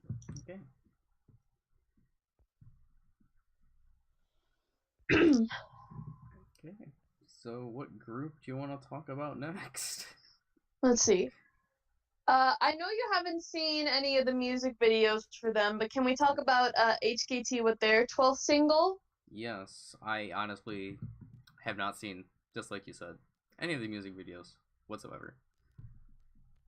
Okay. So yeah, there were a couple of music videos released for Ishi, the newest single from HKT. There was the full music video for the title track of the song. There were 2 short music videos for 2 of the coupling tracks. Otona Resha wa Doko Hashiru ka and Chamomile. And then there was the full music video for Sashi's HKT graduation song, Itsudatte Soba ni Iru. And I actually really enjoyed that one. I mean, granted, I didn't listen to it yet, but I'm probably saying it's probably going to be a lot more better than the AKB one. Dude, take my word for it, it's actually a lot better than the Sashi solo song on Jiwaru Days. Thank God. Like, I mean, I know that you had some issues with it. I thought it was, like, okay. But, like, if I had to, like, if you asked me which one I preferred, I feel like this one is a lot more fitting for her graduation. Because it isn't a solo, it's actually with the group. And there are, like, a lot of shots in the music video where it's with the group. And especially with Hana, too, because Matsuoka Hana loves Sashi. She was basically a mother figure to her. And she cried so much. So. And the same with her graduation live in the theater too. She came with Sashi with a bouquet of flowers and was crying to her, saying thank you for everything. It was so sweet. Like, Hana is just the sweetest little kid. So now Sashi is the only member to have 2 graduation songs. So which one is? I'm gonna just say the HKT one is the official one, the official. I'm not gonna count AKB's because I would just count that as a solo song, and I'll count this one as a graduation song. There we go. Like, the only other member that I can see probably doing that is Okada Nana whenever she graduates.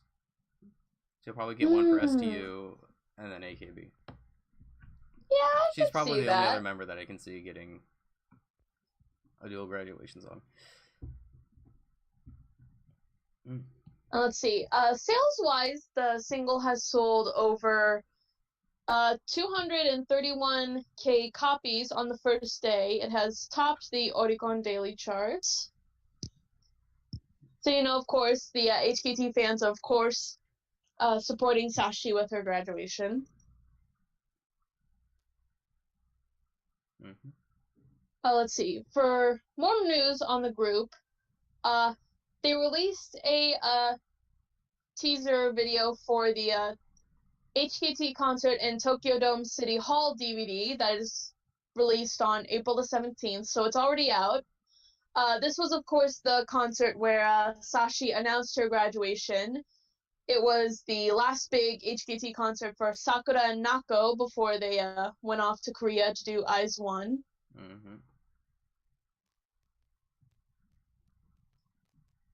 And last bit of news is HKT will participate in Hakata Dontaku Port Festival, which is a local festival, I believe, in the Fukuoka region, on May the 2nd.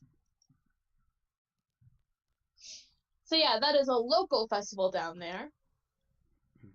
I also made a section specifically for news on Sashi, just because there was a couple of news regarding with her. Okay. So, I made a whole section for Sashi. You can go ahead. Okay, so first off, regarding her graduation concert at the Yokohama Stadium, it's going to be a live stream on a mobile streaming app, Shintaikan app. I think that might just be a Japan-only streaming app. I'm not sure. Probably. Seeing the app and name. Also, this was interesting to hear about this.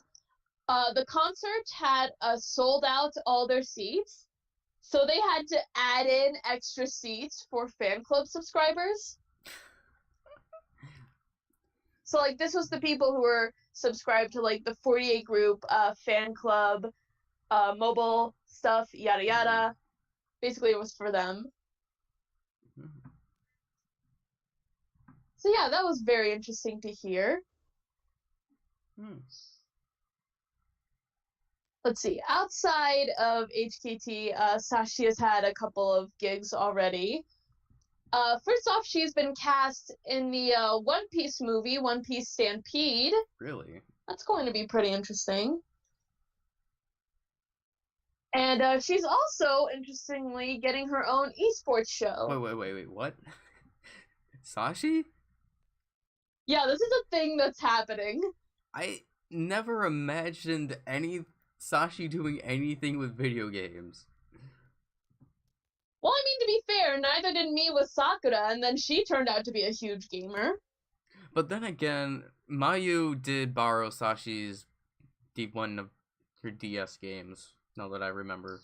Yeah, exactly. You gotta remember, Sashi is an otaku herself, so, she had, cutesy anime DS games. But, esports are, one of, the bigger type games, so I'm kind of, surprised.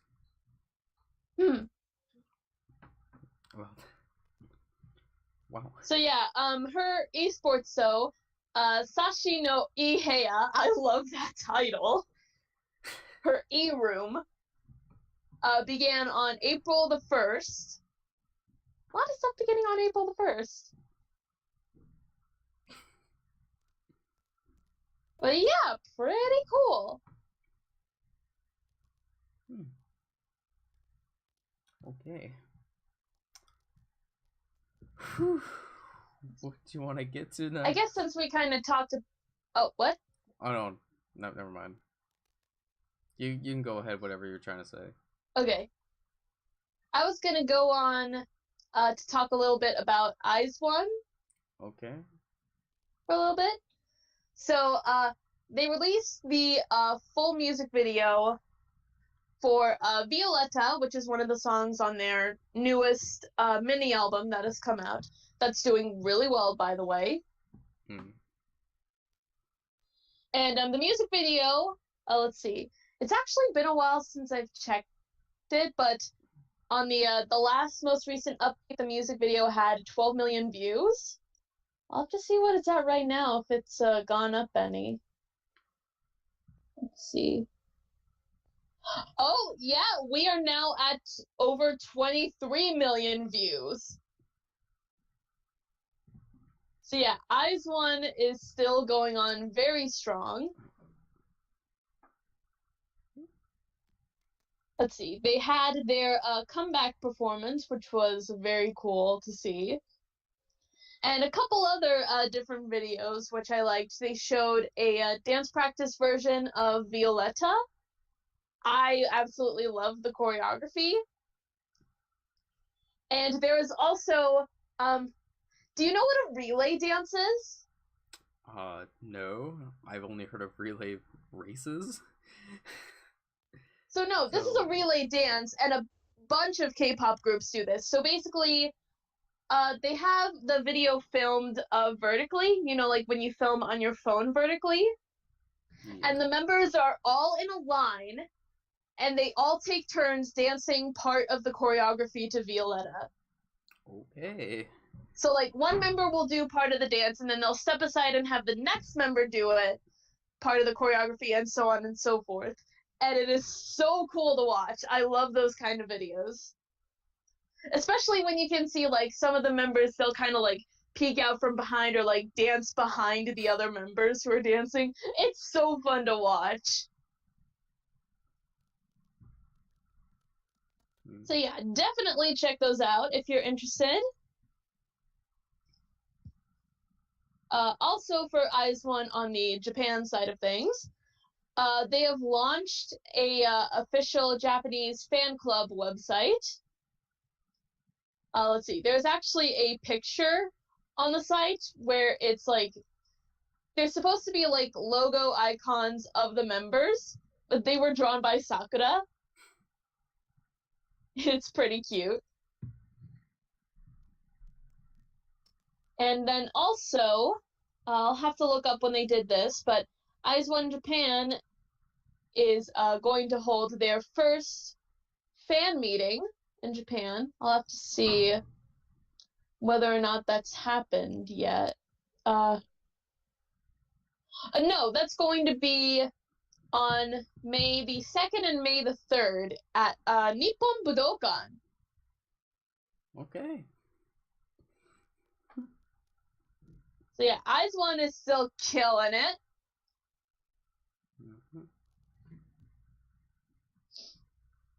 Let's see.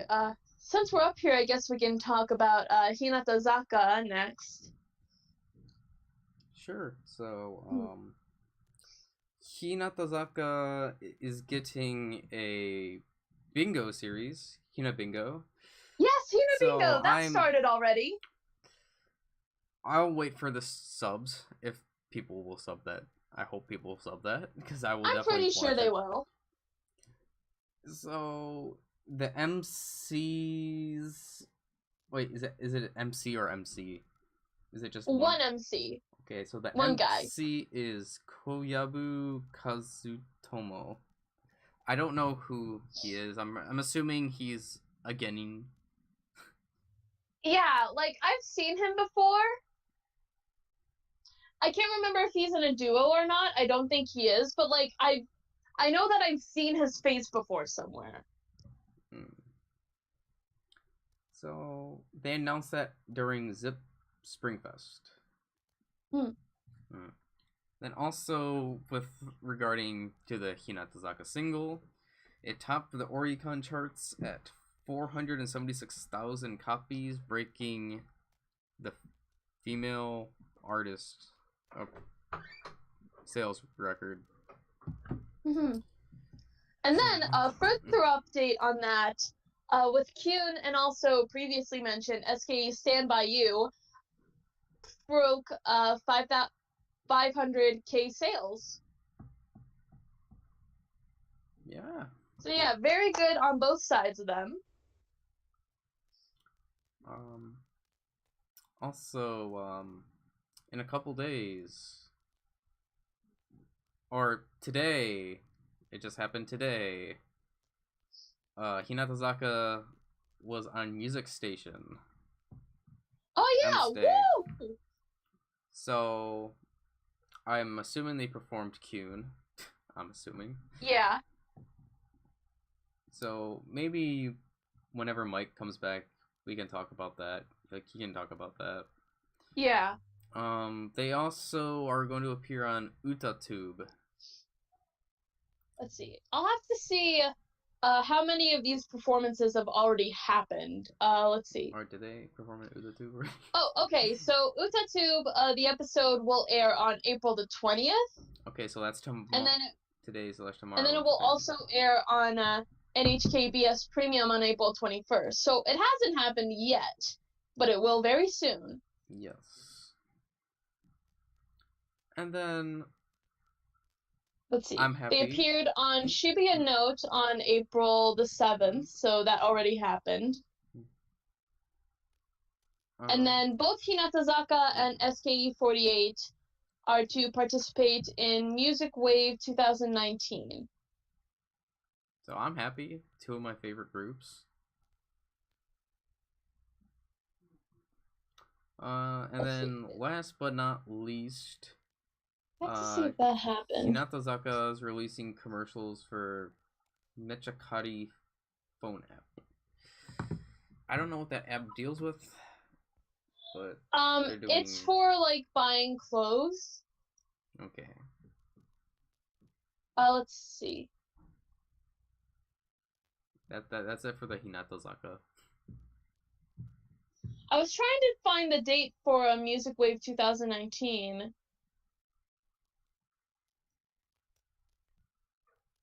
I don't know if it says. I'm not gonna. Let's see. The post was made on March 29th. Oh, okay. So that's going to be on May the 25th. Okay. The performance is going to happen. Okay, cool. But yeah, the Mechakari commercials are pretty funny because it's the members basically being mannequins. That already sounds funny. Because the members are kind of divided into sections. Iguchi is literally only in one commercial.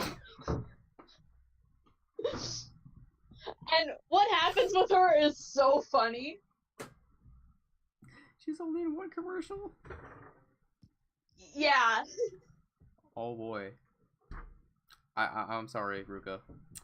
But Hanako, 14th generation of the Hanako-san, just tweeted, "I entered the UK safely. I want to see everyone soon." If you guys don't know, Hanako is going to be performing in the UK these next couple days. Oh boy. And she said before when she tweeted that she will make a pool of blood in the UK. Oh boy. So, yeah. So what group do you want to talk about next? Okay. Well, we're gonna scroll down here and talk about some Keyakizaka news next. Okay. So, first off, Watanabe Rika, she made a guest appearance in a TV drama.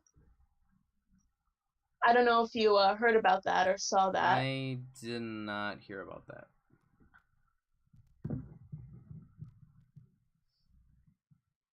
Okay, so she appeared in Shibui Naoto no Kyujitsu. She was Oh, on Rika. I thought you said Risa.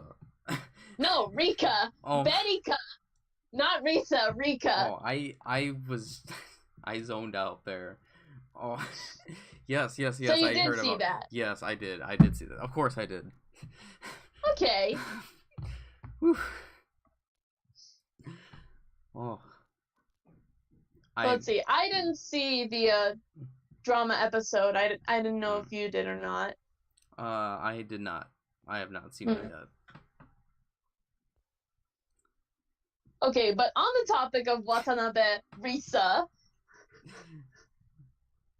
Yes. her photo book got a reprint. Mhm. That is very So cool. her photo book is selling well. Hmm.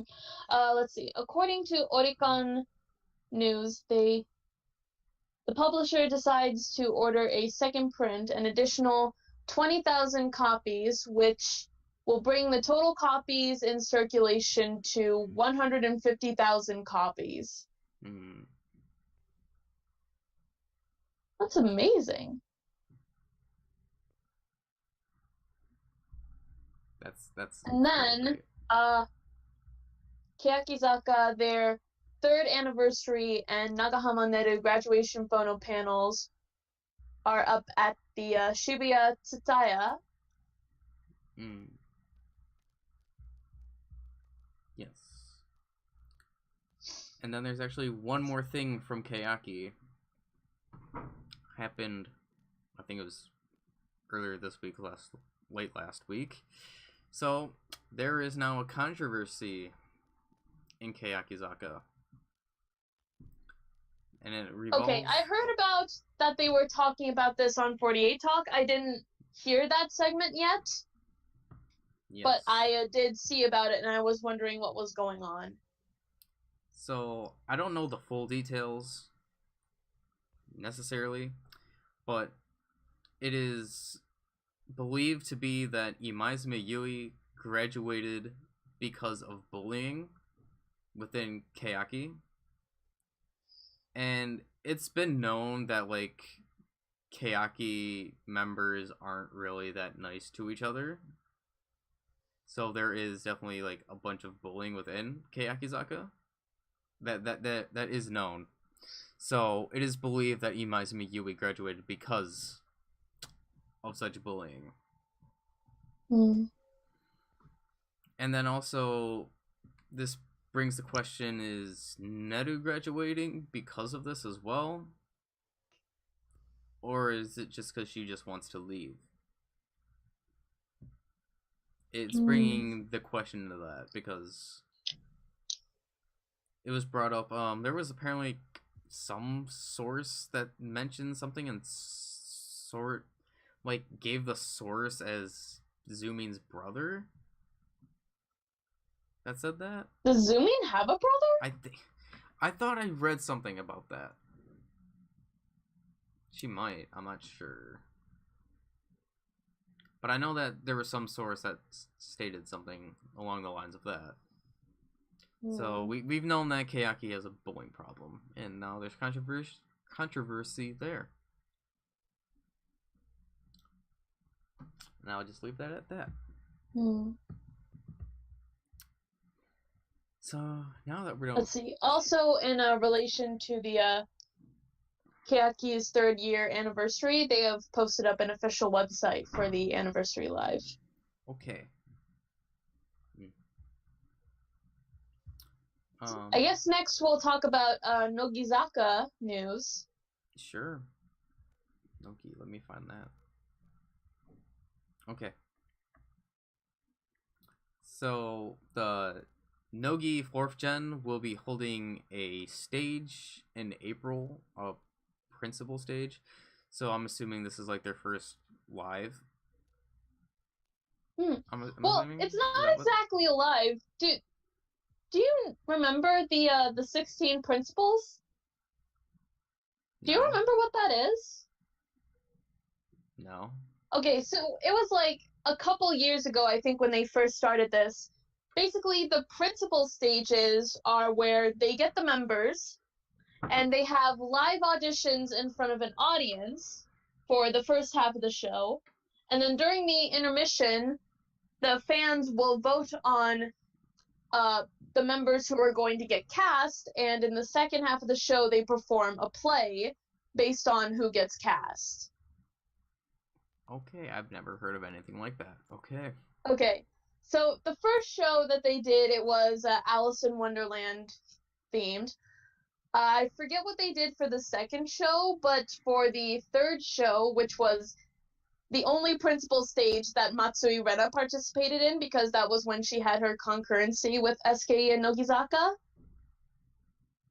For the third one, it was like a sci-fi comedy play. And I wish that there was footage of this because I really want to see the kind of roles that Rena did. I've only seen pictures of her in like this like sci-fi looking suit. And I'm like, I really want to see what she did.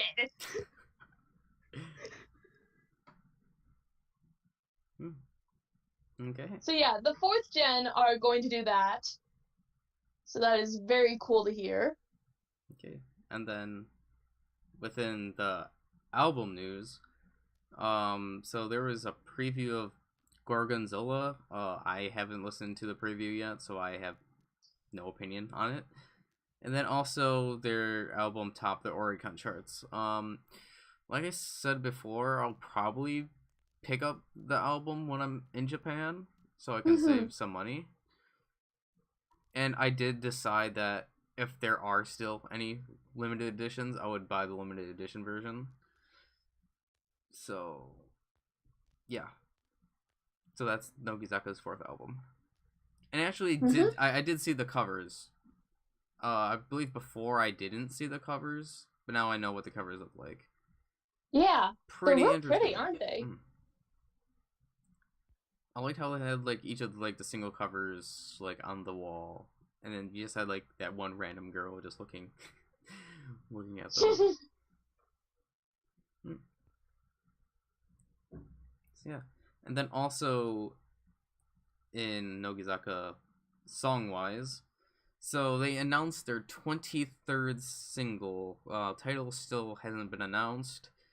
And all I know is that Saito Asuka is the center of the center of the song, and also Kitano is second row. That's all I know. Let's see. I'll look it up right now. So the lineup is up here. So in the back row is Inoue Sayuri, Sato Kaede, Suzuki Ayane, Iwamoto Renka, Sakaguchi Tamami? Yeah, Sakaguchi Tamami. Watanabe Miria, Ito Riria, and Shinichi Mai. In the middle row is Umezawa Minami, Kitano Hinako, Akimoto Manatsu, Kubo Shiori, Matsumura Sayuri, Hoshino Minami, and Sakurai Reika. And then in the front row is Ozono Momoko, Hori Miona, Ikuta Erika, Saito Asuka in the center, Shiraishi Mai, Takayama Kazumi, and Yoda Yuki. Yes. And also, Yamashita Mizuki is not participating in the single. She is taking a break for, let me see if I can remember the reason.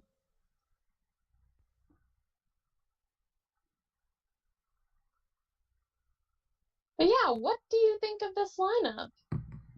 I mean, it's a pretty standard lineup, more or less. I was actually talking to somebody yesterday about this, about the Nogi lineup.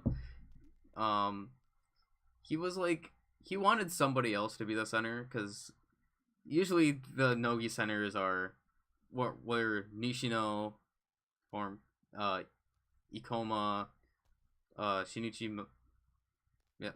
Mai. No, you mean Shiraishi Mai. Oh my god. Shiraishi Mai. Wrong Mai! Jesus. They're too close. Shirashimai and let's see who Saito Asuka. Those are like were the usual centers of songs, so it would be nice to see another member be the center of a song. Let's see. Okay, I found yeah. it. So, she's taking a break due to health condition and tight schedule, Okay. since she has been pretty busy. But yeah, I honestly felt like I want to see another center as well, other than like the main staple centers that there have been. Mm-hmm. So yeah, that's my opinion. Mm. Mm. And then on individual member news, Ikuta Erika has won an award, a theater award.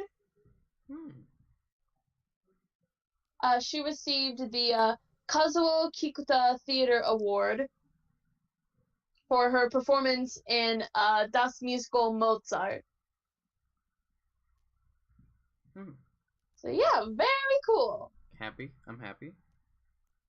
And also, kind of related to this is actually really interesting. So, Ikuta Erina is in a TV drama, but she's not in the drama. Ikuta Erika? Yeah. Okay. Wait, she's in a drama but not in the drama. What do you mean? Is she just like voiceovering? Well, no. So, for the TV drama, Shudan Sasen, which that's going to begin airing on April the 21st, she is appearing as a poster model. So she's in a poster. Yeah, she's in like posters that are going to be in the drama. Okay. So it's like she's kind of there, but she's not. Now, I don't know whether like she's actually going to appear as a character in the drama. There's no information on that. But there are already several pictures of the posters that she is in for the drama.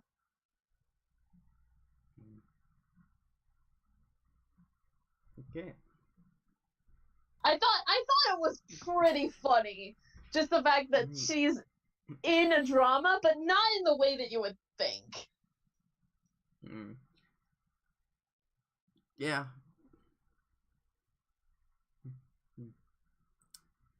And then the last piece of Nogi news is that the photo book cover was revealed for Nishino Nanase's graduation concert. Yes. It's nice. I like it. Yeah. Okay. All right. Let's see. We'll just go into STU news because there's not a lot. Okay. Okay, so major news in STU. It finally sailed. Woo! The ship finally sailed. Finally set sail. And I keep seeing those "I'm on a boat" memes. Yes. I just keep on seeing those. Yes, and they have started their first stage, the Go Go Little Seabird stage. They had a ceremony of like the flag raising ceremony. Okada Nana gave a speech and it was really nice. I felt like I had to salute her. She just looked so professional, like she was wearing this really nice outfit. So like I felt like I had to salute her. Like after she gave her speech, I was just like, thank you, Captain. Okay.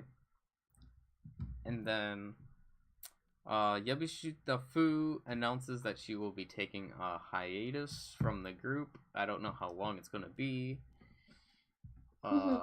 I don't remember the reasons why she took a hiatus. Probably health reasons. Let's see. It says on here, Or no, I she think it's explained to school. Wait, fans is it that she school? is overwhelmed by physical and mental exhaustion. So basically health reasons. Health reasons. So let's hope she recovers. Hmm. And then finally, Ima Mitsuki is going to star in a musical, Fatalism Uh-huh. equals not another story. Is that how, or does not equal another story? I think it's just fatalism, another story. Oh, I was just saying the symbol with the does not equal in between. So, okay. So yeah, that will run in June from the 19th to the 23rd, which is actually interesting. They posted about it on the article on J Showbiz. But when they did Fatalism, like the main Fatalism stage play in 2017, Umeda Ayaka was in it. Like she was the lead in that. So That's that's pretty interesting. cool to see. Let's see. Let's go to NMB48 next, since they're above here. Okay. You can go talk about that. Okay, so NMB has a new variety TV show starting. Episode 1. I think that's a very interesting title. Yes. So yeah, that will begin broadcasting on April 21st. I have no idea what kind of show is going to be, but it sounds very interesting. Yes, it does. Let's see. Shibuya Nagisa got her own web show. It's literally just her talking about cats because she is a cat lover. Okay, that's funny. So if you love cats and you love Shibuya Nagisa, there you go. Go look for it. I forget what exactly the title was, but it was like Sekai Ichi no Neko something like that. Nanchara. Nanchara. You'll probably look it up if you search Shibuya Nagisa Neko. Okay. Then, Ota Yuri is landing her first drama role in the show Minami King Zero. I have no idea what that show is even about. So let's see. Minami King is a series. So Zero is kind of a new addition to the franchise of it. Okay. I don't know much about the show either, but yeah, it's cool to see that she will be cast in it. She is cast as, I believe from what it says here, she is cast as like the daughter of the main character's nemesis. Okay. It's like the show is about like loan sharks, so I assume it's like kind of sort of like a gang drama. Sounds like it. So yeah, it's like just imagine she's gonna be like the daughter of like the rival gang in the show, which I think will be very interesting to see.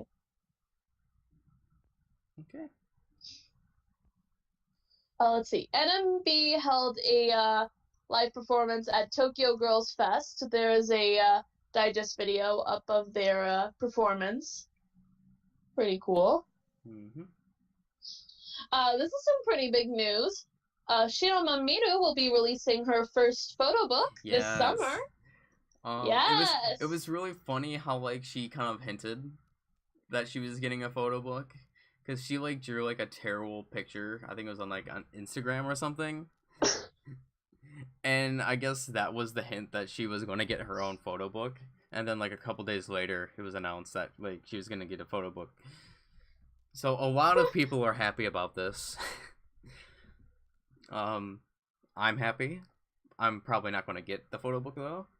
But so I'm really happy that she's getting a photo book.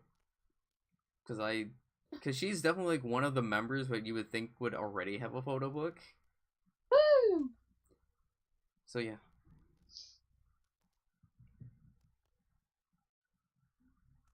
Let's see, some Quintet news. The official subunit Quintet. They're going to be holding their third solo concert on June the 2nd at Toyosu Pit. Quintet has been doing so good lately. They're like the only subunit that I can think of that's actually doing something, or that even is active.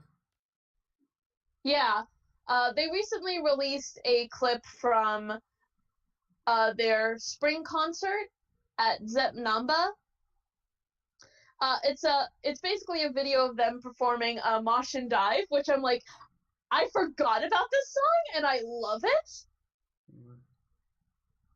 Like, somehow I forgot about this song existing and I'm just reminded of it and I love it. Yeah, it's a good song. Cool for them. And the last bit of news, Yoshida Akari, her produced fashion brand, is opening up limited time shops. So her fashion brand, Aimu Wink, Yes. There will be a shop in Shibuya at the 109 on May the 10th to the 12th. And then there will be one at Shinsaibashi OPA on May the 17th through the 19th. And if I remember correctly, her product is like a panty bag. Oh yeah, I remember that. I think that's what her product is. Typical. It's typical NMB things. Okay, then I think that's it for the 48 groups and 46 let's see. We still got a couple of things to talk about. I mean, there's the graduated, but they're not 48, 46. Let's see. We can talk about some international sister group news with BNK48. If you saw either of these. I did not see both. I didn't see them. Okay, so they released a music video for Kimi no Koto ga Suki Dakara. It was a very nice MV. It was very cute.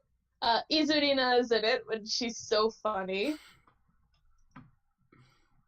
So yeah, definitely check it out if you haven't. And they also announced the lineup for their second album that's coming out.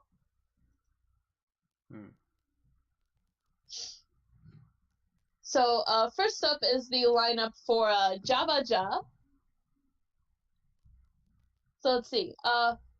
The members Fond and Pupe? I don't know. I'm sorry, I don't know how to pronounce these nicknames. They will serve as the double center for Jabaja. And this makes me very happy to hear. Izuta Rina will be serving once again as the center for the Thai version of Reborn. Woo! Hey! It's been a while since I've listened to Reborn. And she was the center for the original version too, which makes it so much better. Okay. I wonder if the story is going to connect with it, because I remember really loving the music video for Reborn. So I'm very curious to see how they'll do that.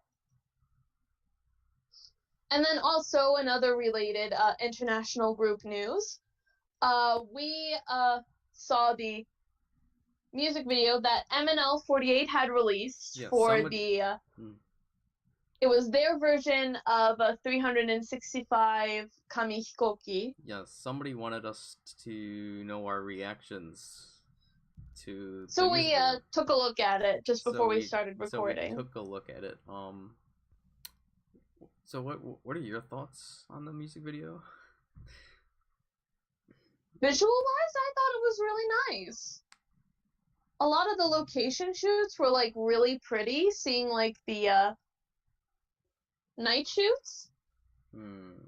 Like the lighting was really pretty. Probably my favorite scene was when the girls were in the theater watching themselves. So it was like their idol selves and their normal selves, what it felt like. Hmm. I thought visually wise, it was very pretty. And also, I thought their vocals were really good too. Like, I thought a lot of the girls singing was really pretty for singing this song. So yeah, I liked it. Okay. So this is the first time I'm seeing anything MNL wise. Me too, actually. So like, I mean, if I had to be honest, like I was saying before, like something felt off to me. Like the singing, I had no problem with the singing wise, but something with the video itself felt off to me. It's probably because like when I think of 365 paper airplanes, I'm thinking of it like the music video would be like a lot more colorful white bluish colors. So like the night skyline with its green and red kind of like I don't think it fit necessarily. No, I get what you mean. I get what you mean. And plus they try to incorporate the story and like I couldn't really understand like yeah, I get what you mean. well. Like visual wise, when I do think of paper airplanes, I think of it more, if this makes sense, I think of it being like a daytime sunny day song, not really like a night street song. If that makes any sense. So I think that's what was more or less throwing me off. Because it felt like the visuals didn't really match the tone of what the song is to me. At least with the night scenes. Like, maybe that's what felt off. But I did like the theater, like, when they were in, like, the lighter white costume clothes. Like, those scenes I felt were fine because I felt like it fit the song. More or less. And like what I was saying before, like, they try to incorporate the story into it, and I didn't really understand the story that much. So, like, I'm not saying it's bad, it's just that I felt like something was off, and it was probably, like, the visuals didn't match with, like, the actual tone of the song. So, like, I'm not gonna say it's bad for a first impression song. Yeah. So, yeah. Hopefully, whoever requested that is watching this far into the video.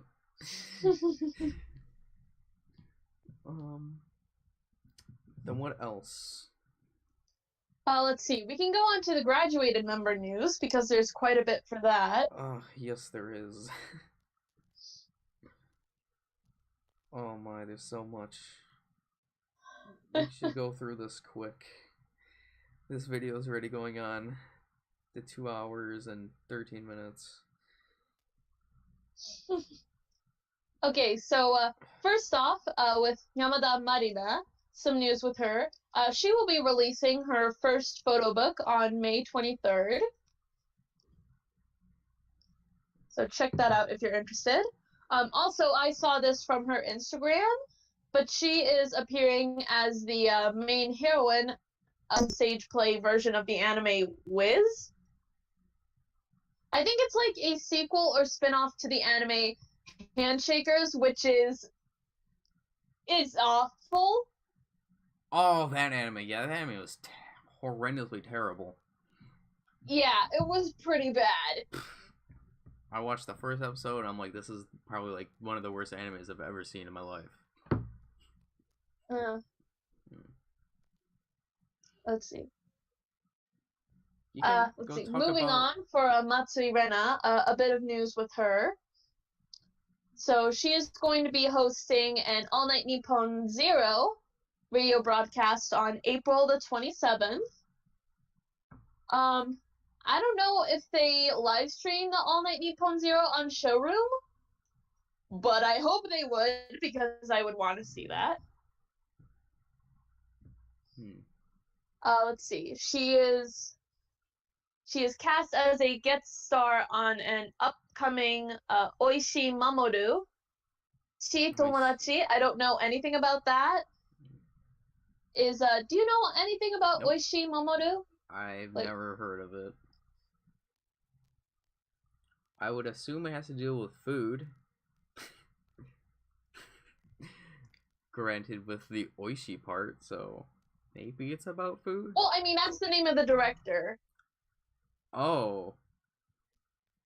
No, Chi Tomodachi is the name of the movie. Oh. My bad? Nah, it's okay. Okay. And this is actually interesting. You kind of brought this up earlier when you were you saying Hanasaku Yeah, the for your funny thing Ohanami is, party. I watched the video like before the actual Ohanami thing. So yeah, So okay, to explain, funny. Matsui Rena, she sang a duet cover with a male actor, I forget his name. They did a duet of Hanawasaku, Yes. the Great East Japan Earthquake Recovery. And yeah, what did you think of the music video? Matsui Rena did a lot better than the actor.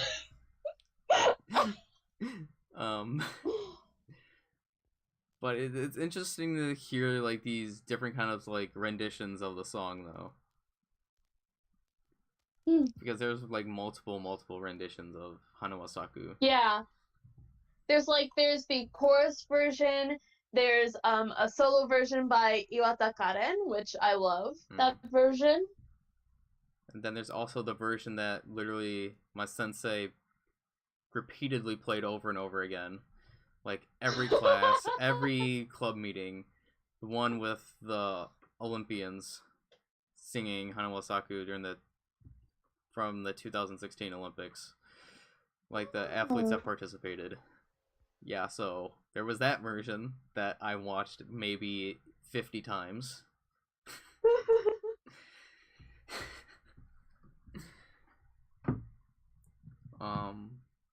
But I know there's plenty of other versions out there.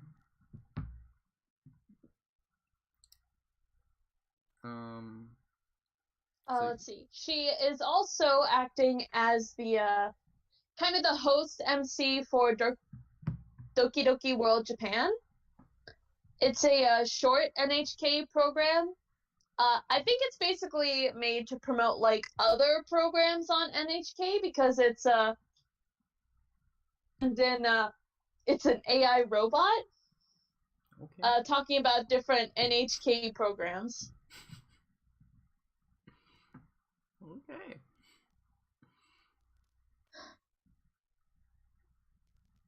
Let's see. They also revealed some of the visuals for the All God's Children dance stage play that she is going to be in. Looks pretty interesting. There is a trailer out for Onna no Kigen o Naoshikata, movie which she is in. I'm very interested in seeing that because she looks so good in that wedding dress. It's so pretty.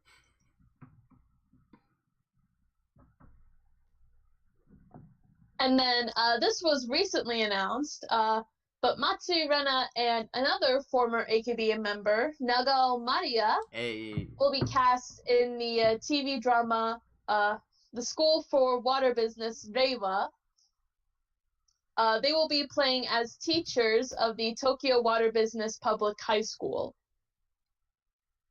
Which, if you don't know what water business is, it's basically, talking about like the water trade business for like basically bar hostesses, managers, soap girls. Okay. Basically that line of work. Okay. Apparently from like what I read on like the official Twitter account is that Rena's character is that she was a former hostess and now she's a teacher to teach other hostesses.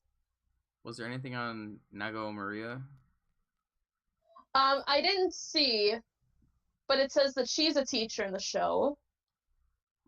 And then also, this isn't exactly AKB related, but this is idol related, and since we're talking about idols in general now, I wanted to kind of bring this up. But I noticed this when I saw, like, the official poster and the cast listing. but one of the other cast members who is going to be in the show is a former Morning Musume member, Ikubo Haruna. Which, I don't know how well you followed Morning Musume. I don't really follow Morning Musume that much, to be honest. Okay. If anything, I've listened to well, more she their recently newer graduated. Songs. Okay. If you look at the article for the drama later and see, like, the poster for it, she is the girl with the long brown hair and the yellow dress in the poster. Okay. She's really pretty. Okay. So yeah, it's kind of cool seeing these three together in a drama. So that is going to start airing on May the 5th on MBS and May the 7th on TBS. Okay. And then also, Jo Nishike is returning from her 2-year hiatus, because we know how Yoshimoto has like the contract thing or whatever, where you're technically on a hiatus for like 2 years. I forgot what she was going to, didn't she say that she was going to stage plays or something? Yeah, she will appear in NGT48's stage play, a novel bunkaku show, which will be in 29th through June the 2nd in one location, and then on June the 4th and the 5th in a different location, and then June 7th through the 9th. So, like, several different locations for the same stage play. But yeah, that's real cool to hear.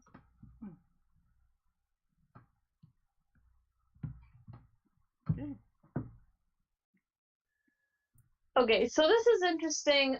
Shoji Nagisa, former AKB member, has joined a new idol group, Heart Star.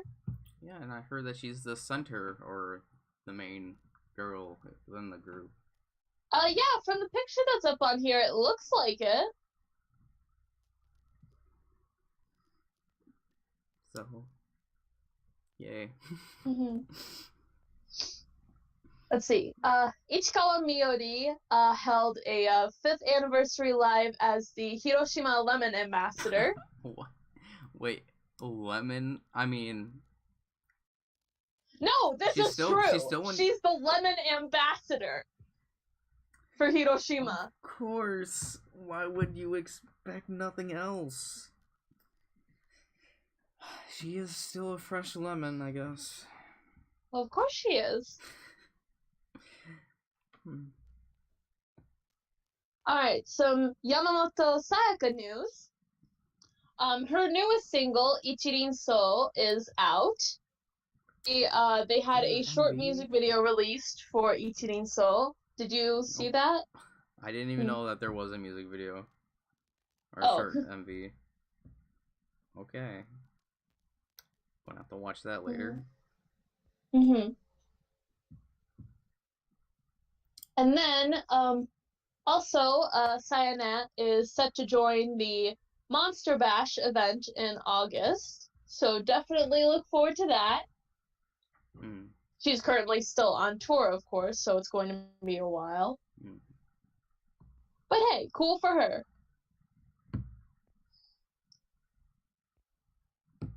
Let's see. There are 2 graduated members who have made new social media accounts post-graduation. The first is Shida Manaka, who has made a new Instagram account. Huh. I didn't know about that. And then, this makes me very happy, Obata Yuna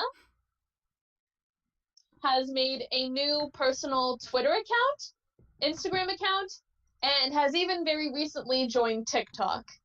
Oh my god. This makes me very, very happy.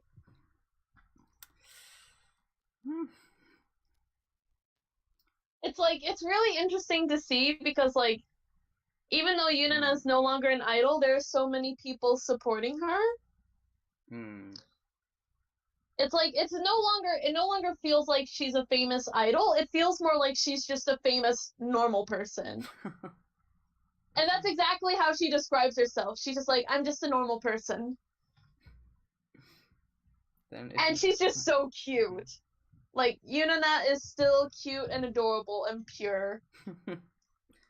She's showing off some more of her handmade accessories that she does, which is super cool to see. And her TikTok is adorable because she recently went to a Universal, I believe it was. It was either Universal or Disneyland. Because, like, there's a photo of her with these candies that look like the green aliens from Toy Story. So I believe it was Disneyland where this happened. Probably. And she was with Kuro-chan. Kuro-chan, you know, SKE's manager. It's literally like watching a mom with her daughter. They're so cute together. Oh my god. It's so precious. I love it.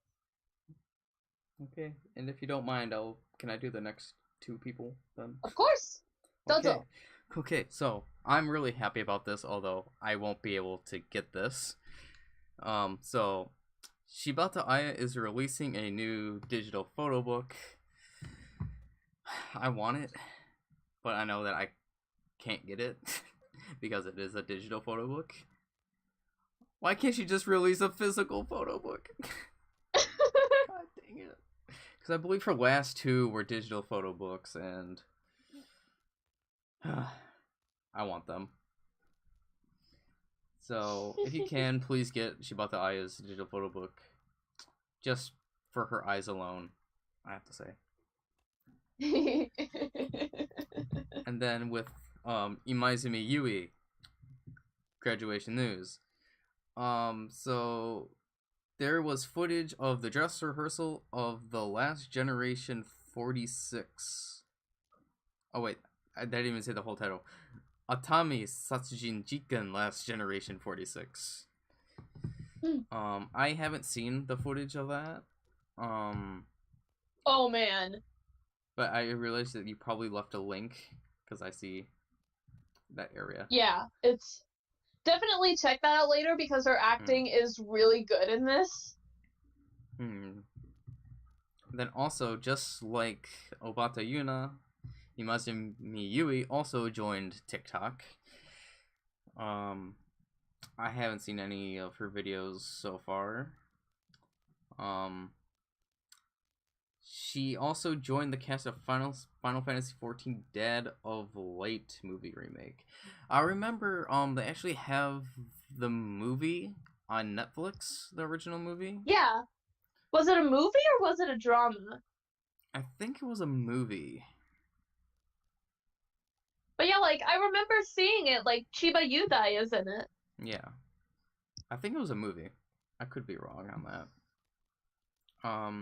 And then, I did see these, though, because she posted them on her Instagram. Imaizumi Yui did 2 commercials for NHK BS Jushinryo. Just fairly basic, but very cute. Nonetheless, get to see. And you know, we get to hear her singing voice, which is always nice to hear. And then, last but not least, she's getting her own TV show. Wow, I'm happy. Zumi getting her own TV show. Yes, that will begin on May the 26th. Okay. And then looks like there's just a couple news things left for the graduated members. So, Ito Marika will make an appearance in episode 4 of Kakigurui season 2. We already know that. Yeah, I think that might have already aired. Oh, did that air already? Oh yeah, that's airing right now. Yeah, the drama is airing right now. Right. I know that you haven't seen it yet. No, I'm probably going to be waiting until subs come out. But we already know that Matsumura Sayuri is in the drama and movie that are coming Yes. out, so. Do we know if Matsumura Sayuri's character has appeared yet in the drama? Do you know? I believe she has. She appeared in the first episode. Oh, okay. So I believe she is, yes, already appeared in the drama. Okay. I'll just wait for the subs to come out for that. Then you can do the next couple. Alright. Okay, so this was pretty happy for me to see. So the AKB second gen members, a couple of them, held a gathering on April 1st to celebrate their 13-year anniversary. Woo! Happy anniversary to Ori Team K. It was very nice to see. They even had a cake out. Really? I didn't see Yeah. any pictures. Who's there? Let's see. I'll pull up the picture. This was a picture that was shared on Oshima Yuko on her social media, her Twitter. So there's Yuko, Akimoto Sayaka, and Miyazawa Sai, the Twin Towers. Yuppai is there, Masuda Yuka. Kobayashi Kana, Sato Natsuki is there with her son. Wait, and he's in a... Sato Natsuki had a child? Yes, she did. When was this? And she's like carrying him in one of those little baby carriers that you see moms like they're strapped over their shoulders and they're carrying them like in front of. So adorable. Wait, so she had this child recently? I don't think it was super recently. He looks like he may be a year old. I'm not sure. I forget how recent it was that she had her baby. Because I had no idea. Look that up. I had no idea she had a kid. Let's see.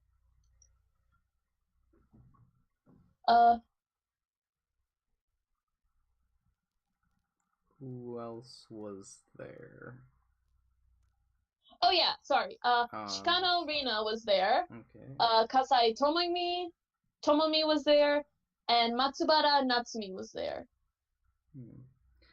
I was expecting Noro Kayo. And yeah, I just looked it up. Natsuki's baby was born in March of last year. So yeah, the baby's about a year old. I was expecting Noro Kayo and Meitan to be there. I guess they were busy. I mean, Meitan has kids, so... Yeah. Yeah, so...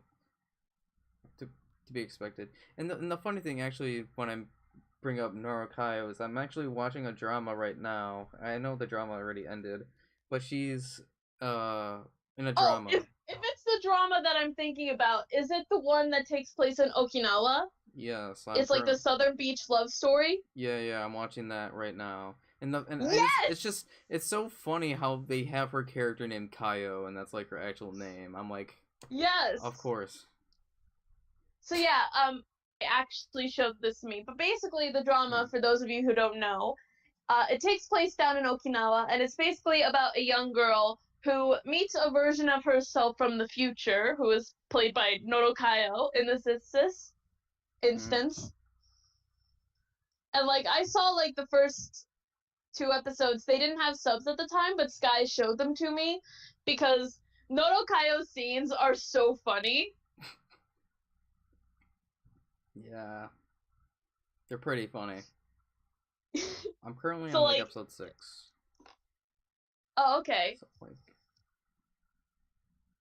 but they are funny. The rapping I was not expecting.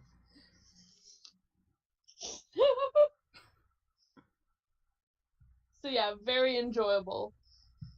Definitely check that out. Okay, next we have several former 48 group members cast in a stage play, Alice in Wonderlands. And that's not a typo, it is plural Wonderlands.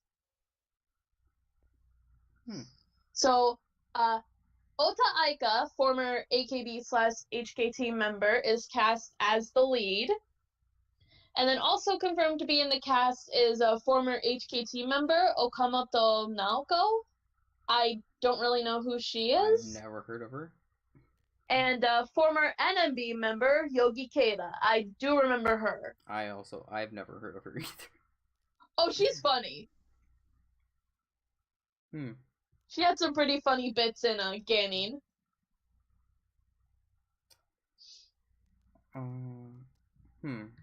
And then, last bit of graduated member news, involving Eto Misa. Yeah, it's kind of funny actually, because she literally just graduated, and not even like a week afterwards, this story comes out, and she's dating a baseball player. So yes, Eto Misa is dating the Saitama Seibu Lions infielder Genda Sosuke.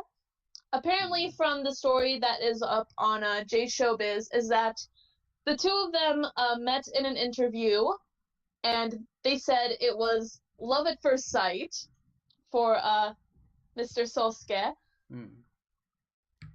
He waited and confessed his love to Eto Misa until her graduation, so he was super professional about it. Yeah, at least he did that. I'm super happy.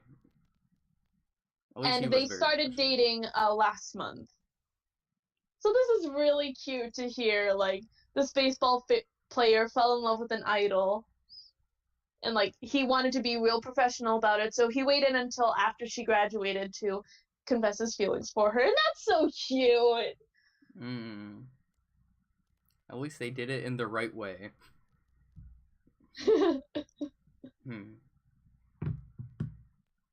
Let's see. Then is there any other news? There is some Equal Love news that I would like to talk about. Also. So, they released the music video for their 5th single, Sagase Diamond Lily. Very nice music video. Very nice song. I very much enjoy it. Check it out if you're interested. Okay. And then, Equal Love will also promote the JR Oita City campaign new souvenir project. Very cool. Okay. And I guess for the last bit of news is some, what I like to call miscellaneous news, down here.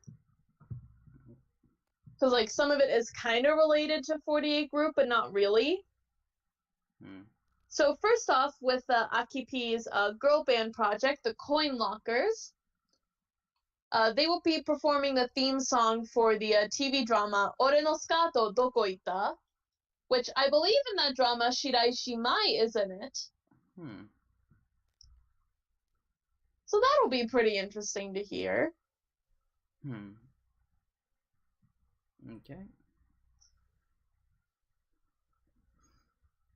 And then for the last bit of news, which is what we will talk about, they have announced that they're going to do Produce 101 Japan.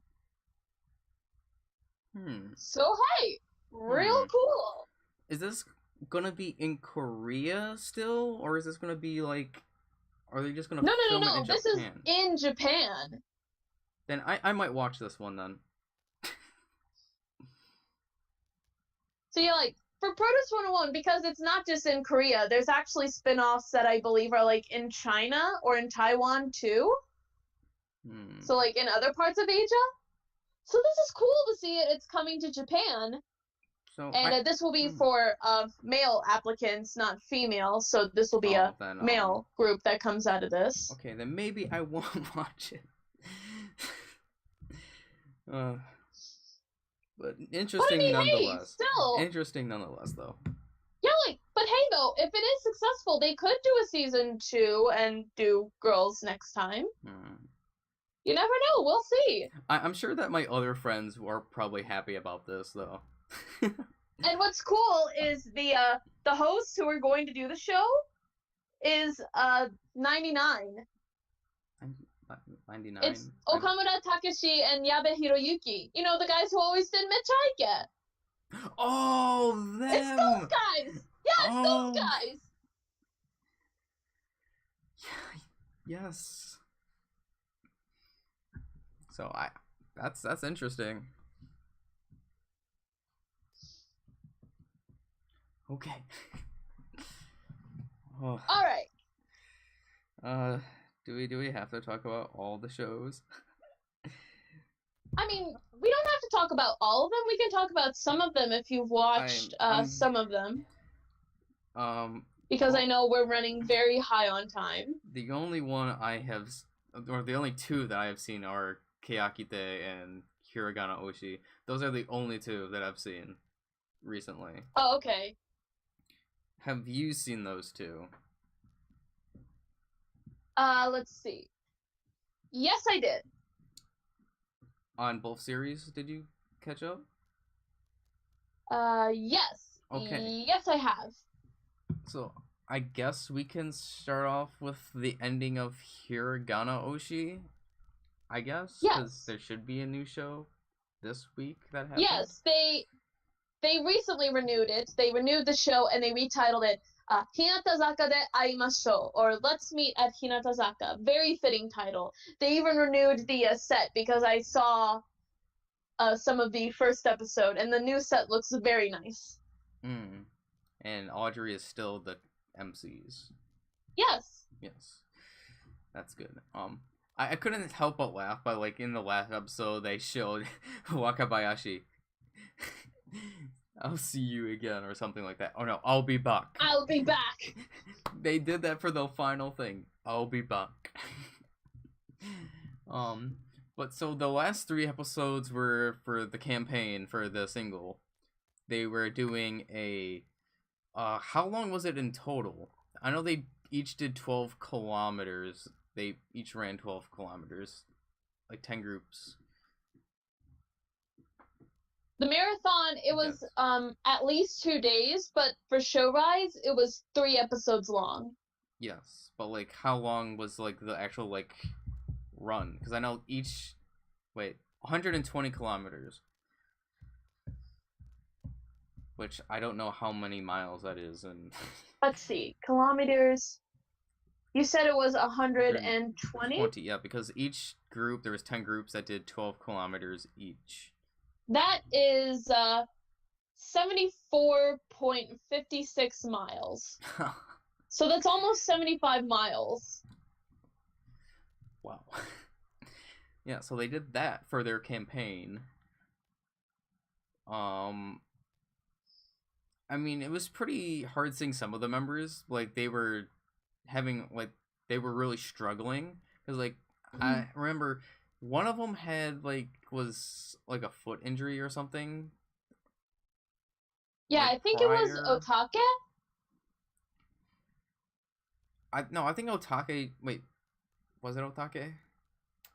But I just know, like, some of them struggled a lot, and then especially, like, towards the end where it was just hill upon hill. Like, I can't even imagine how straining that would be on the body. Like, it's insane. But it was really nice to see that Kosaka now, like, pushed through all of her pain that she was going through, like, in the end, and was able to run with Kumin to the final goal. So, those were... Would you say that they were emotional episodes? Yeah. Yeah. Yeah. And Iguchi Mao, still funny. Yes. Anything she does is funny. She was screaming outside the window and wouldn't shut up. That was really funny. I thought it was cute when the members had gathered up on the street and started dancing to Dare Yorimo Takaku Tobe. Dare Yorimo Takaku Tobe. That was pretty. That was fun. And then in Kayakite, we get to learn more about the second gen members. Yes. And still, I love Matsudaira. She's my favorite second gen. Like once again, I'm saying I am somewhat attracted to idiot members. It just happens, and that's what Matsudaira is. It's kind of funny how to see, like, in the second part of the psychology test, how she, when it was just like backstage, when they were being filmed backstage without their knowledge, how she doesn't change at all. Like, there's no difference. There's no change. And it was so funny how, like, Sawabe was, like, saying how Nagasawa and Matsudaira, like, shouldn't, like, talk and, like, at all because of their personality. But, so they brought back, Amon-sensei to do the psychology test. The first part was along with the first gen kanji members seeing their personality. Yeah, it was pretty funny seeing the members, like, how their personalities were shown by just how they draw a certain image, which I thought was so funny.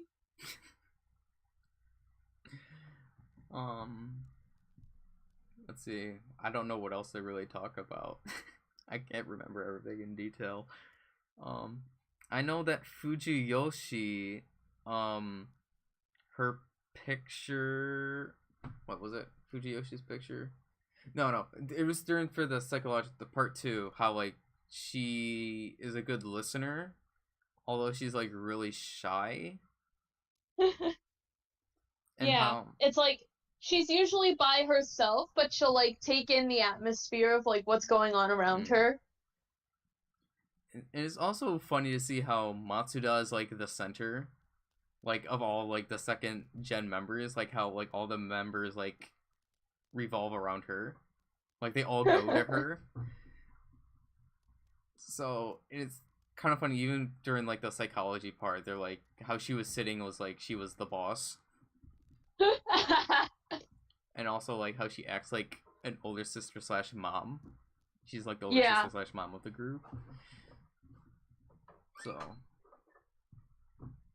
who else was there? I'm trying to think and remember a second gen members. Me trying to remember them. Yamasaki-ten.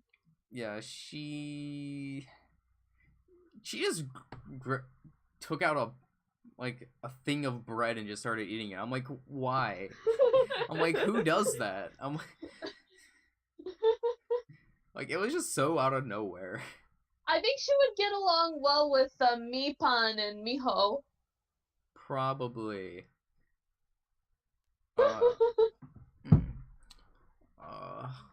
Let's see. Seki. What was the thing about Seki? Oh my god. Who was the one member that was dancing? I forget. There was that one member that was just, like, started dancing out of nowhere. Oh, I don't remember. I'll have to, like, rewatch that. I don't remember. But it's just so funny how we see, like, the different personalities when they're backstage. Yeah. That's mainly it. That's all that I can really remember. And then, those are the only shows that I watched. I haven't seen AK Bingo for at least a month and a half, I think. I mean, to be fair, I haven't either been keeping up with the show. It seems like the 16th gen members are getting more spotlight, I think. Okay. I know that, like, recently they are doing some more variety-related stuff because Miyazaki Miho is trying to train the younger members. So, like, I think they did the cicada and the tube thing. Remember that? The air sumo? I think that's where Namin was doing that. Uh-huh. I think that's where I remember. And also, let's see. Yahagi Moeka, I think there was something with kissing. Oh, like, she kissed Miho. Ah, that's what it was. She kissed Meow. Yeah, that's if there's any other But show yeah. that you want to talk Uh, about, you can... kind of been keeping up with them also. They did the sleep endurance race with the 1997, 1998 born members. So like Kojimako was there. She wanted to do it for her graduation. Takashi Judy was there. Na-chan was there. Yuri was there. Mion was there. Kitazawa Saki was there. Yeah. Kato Rena was there. I believe it was them. All of them. Okay. It was pretty entertaining to watch.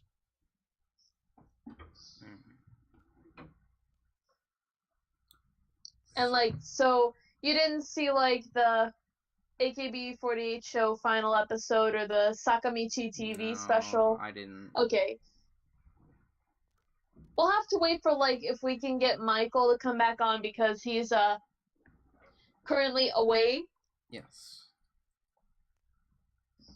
He's on a vacation. I remember.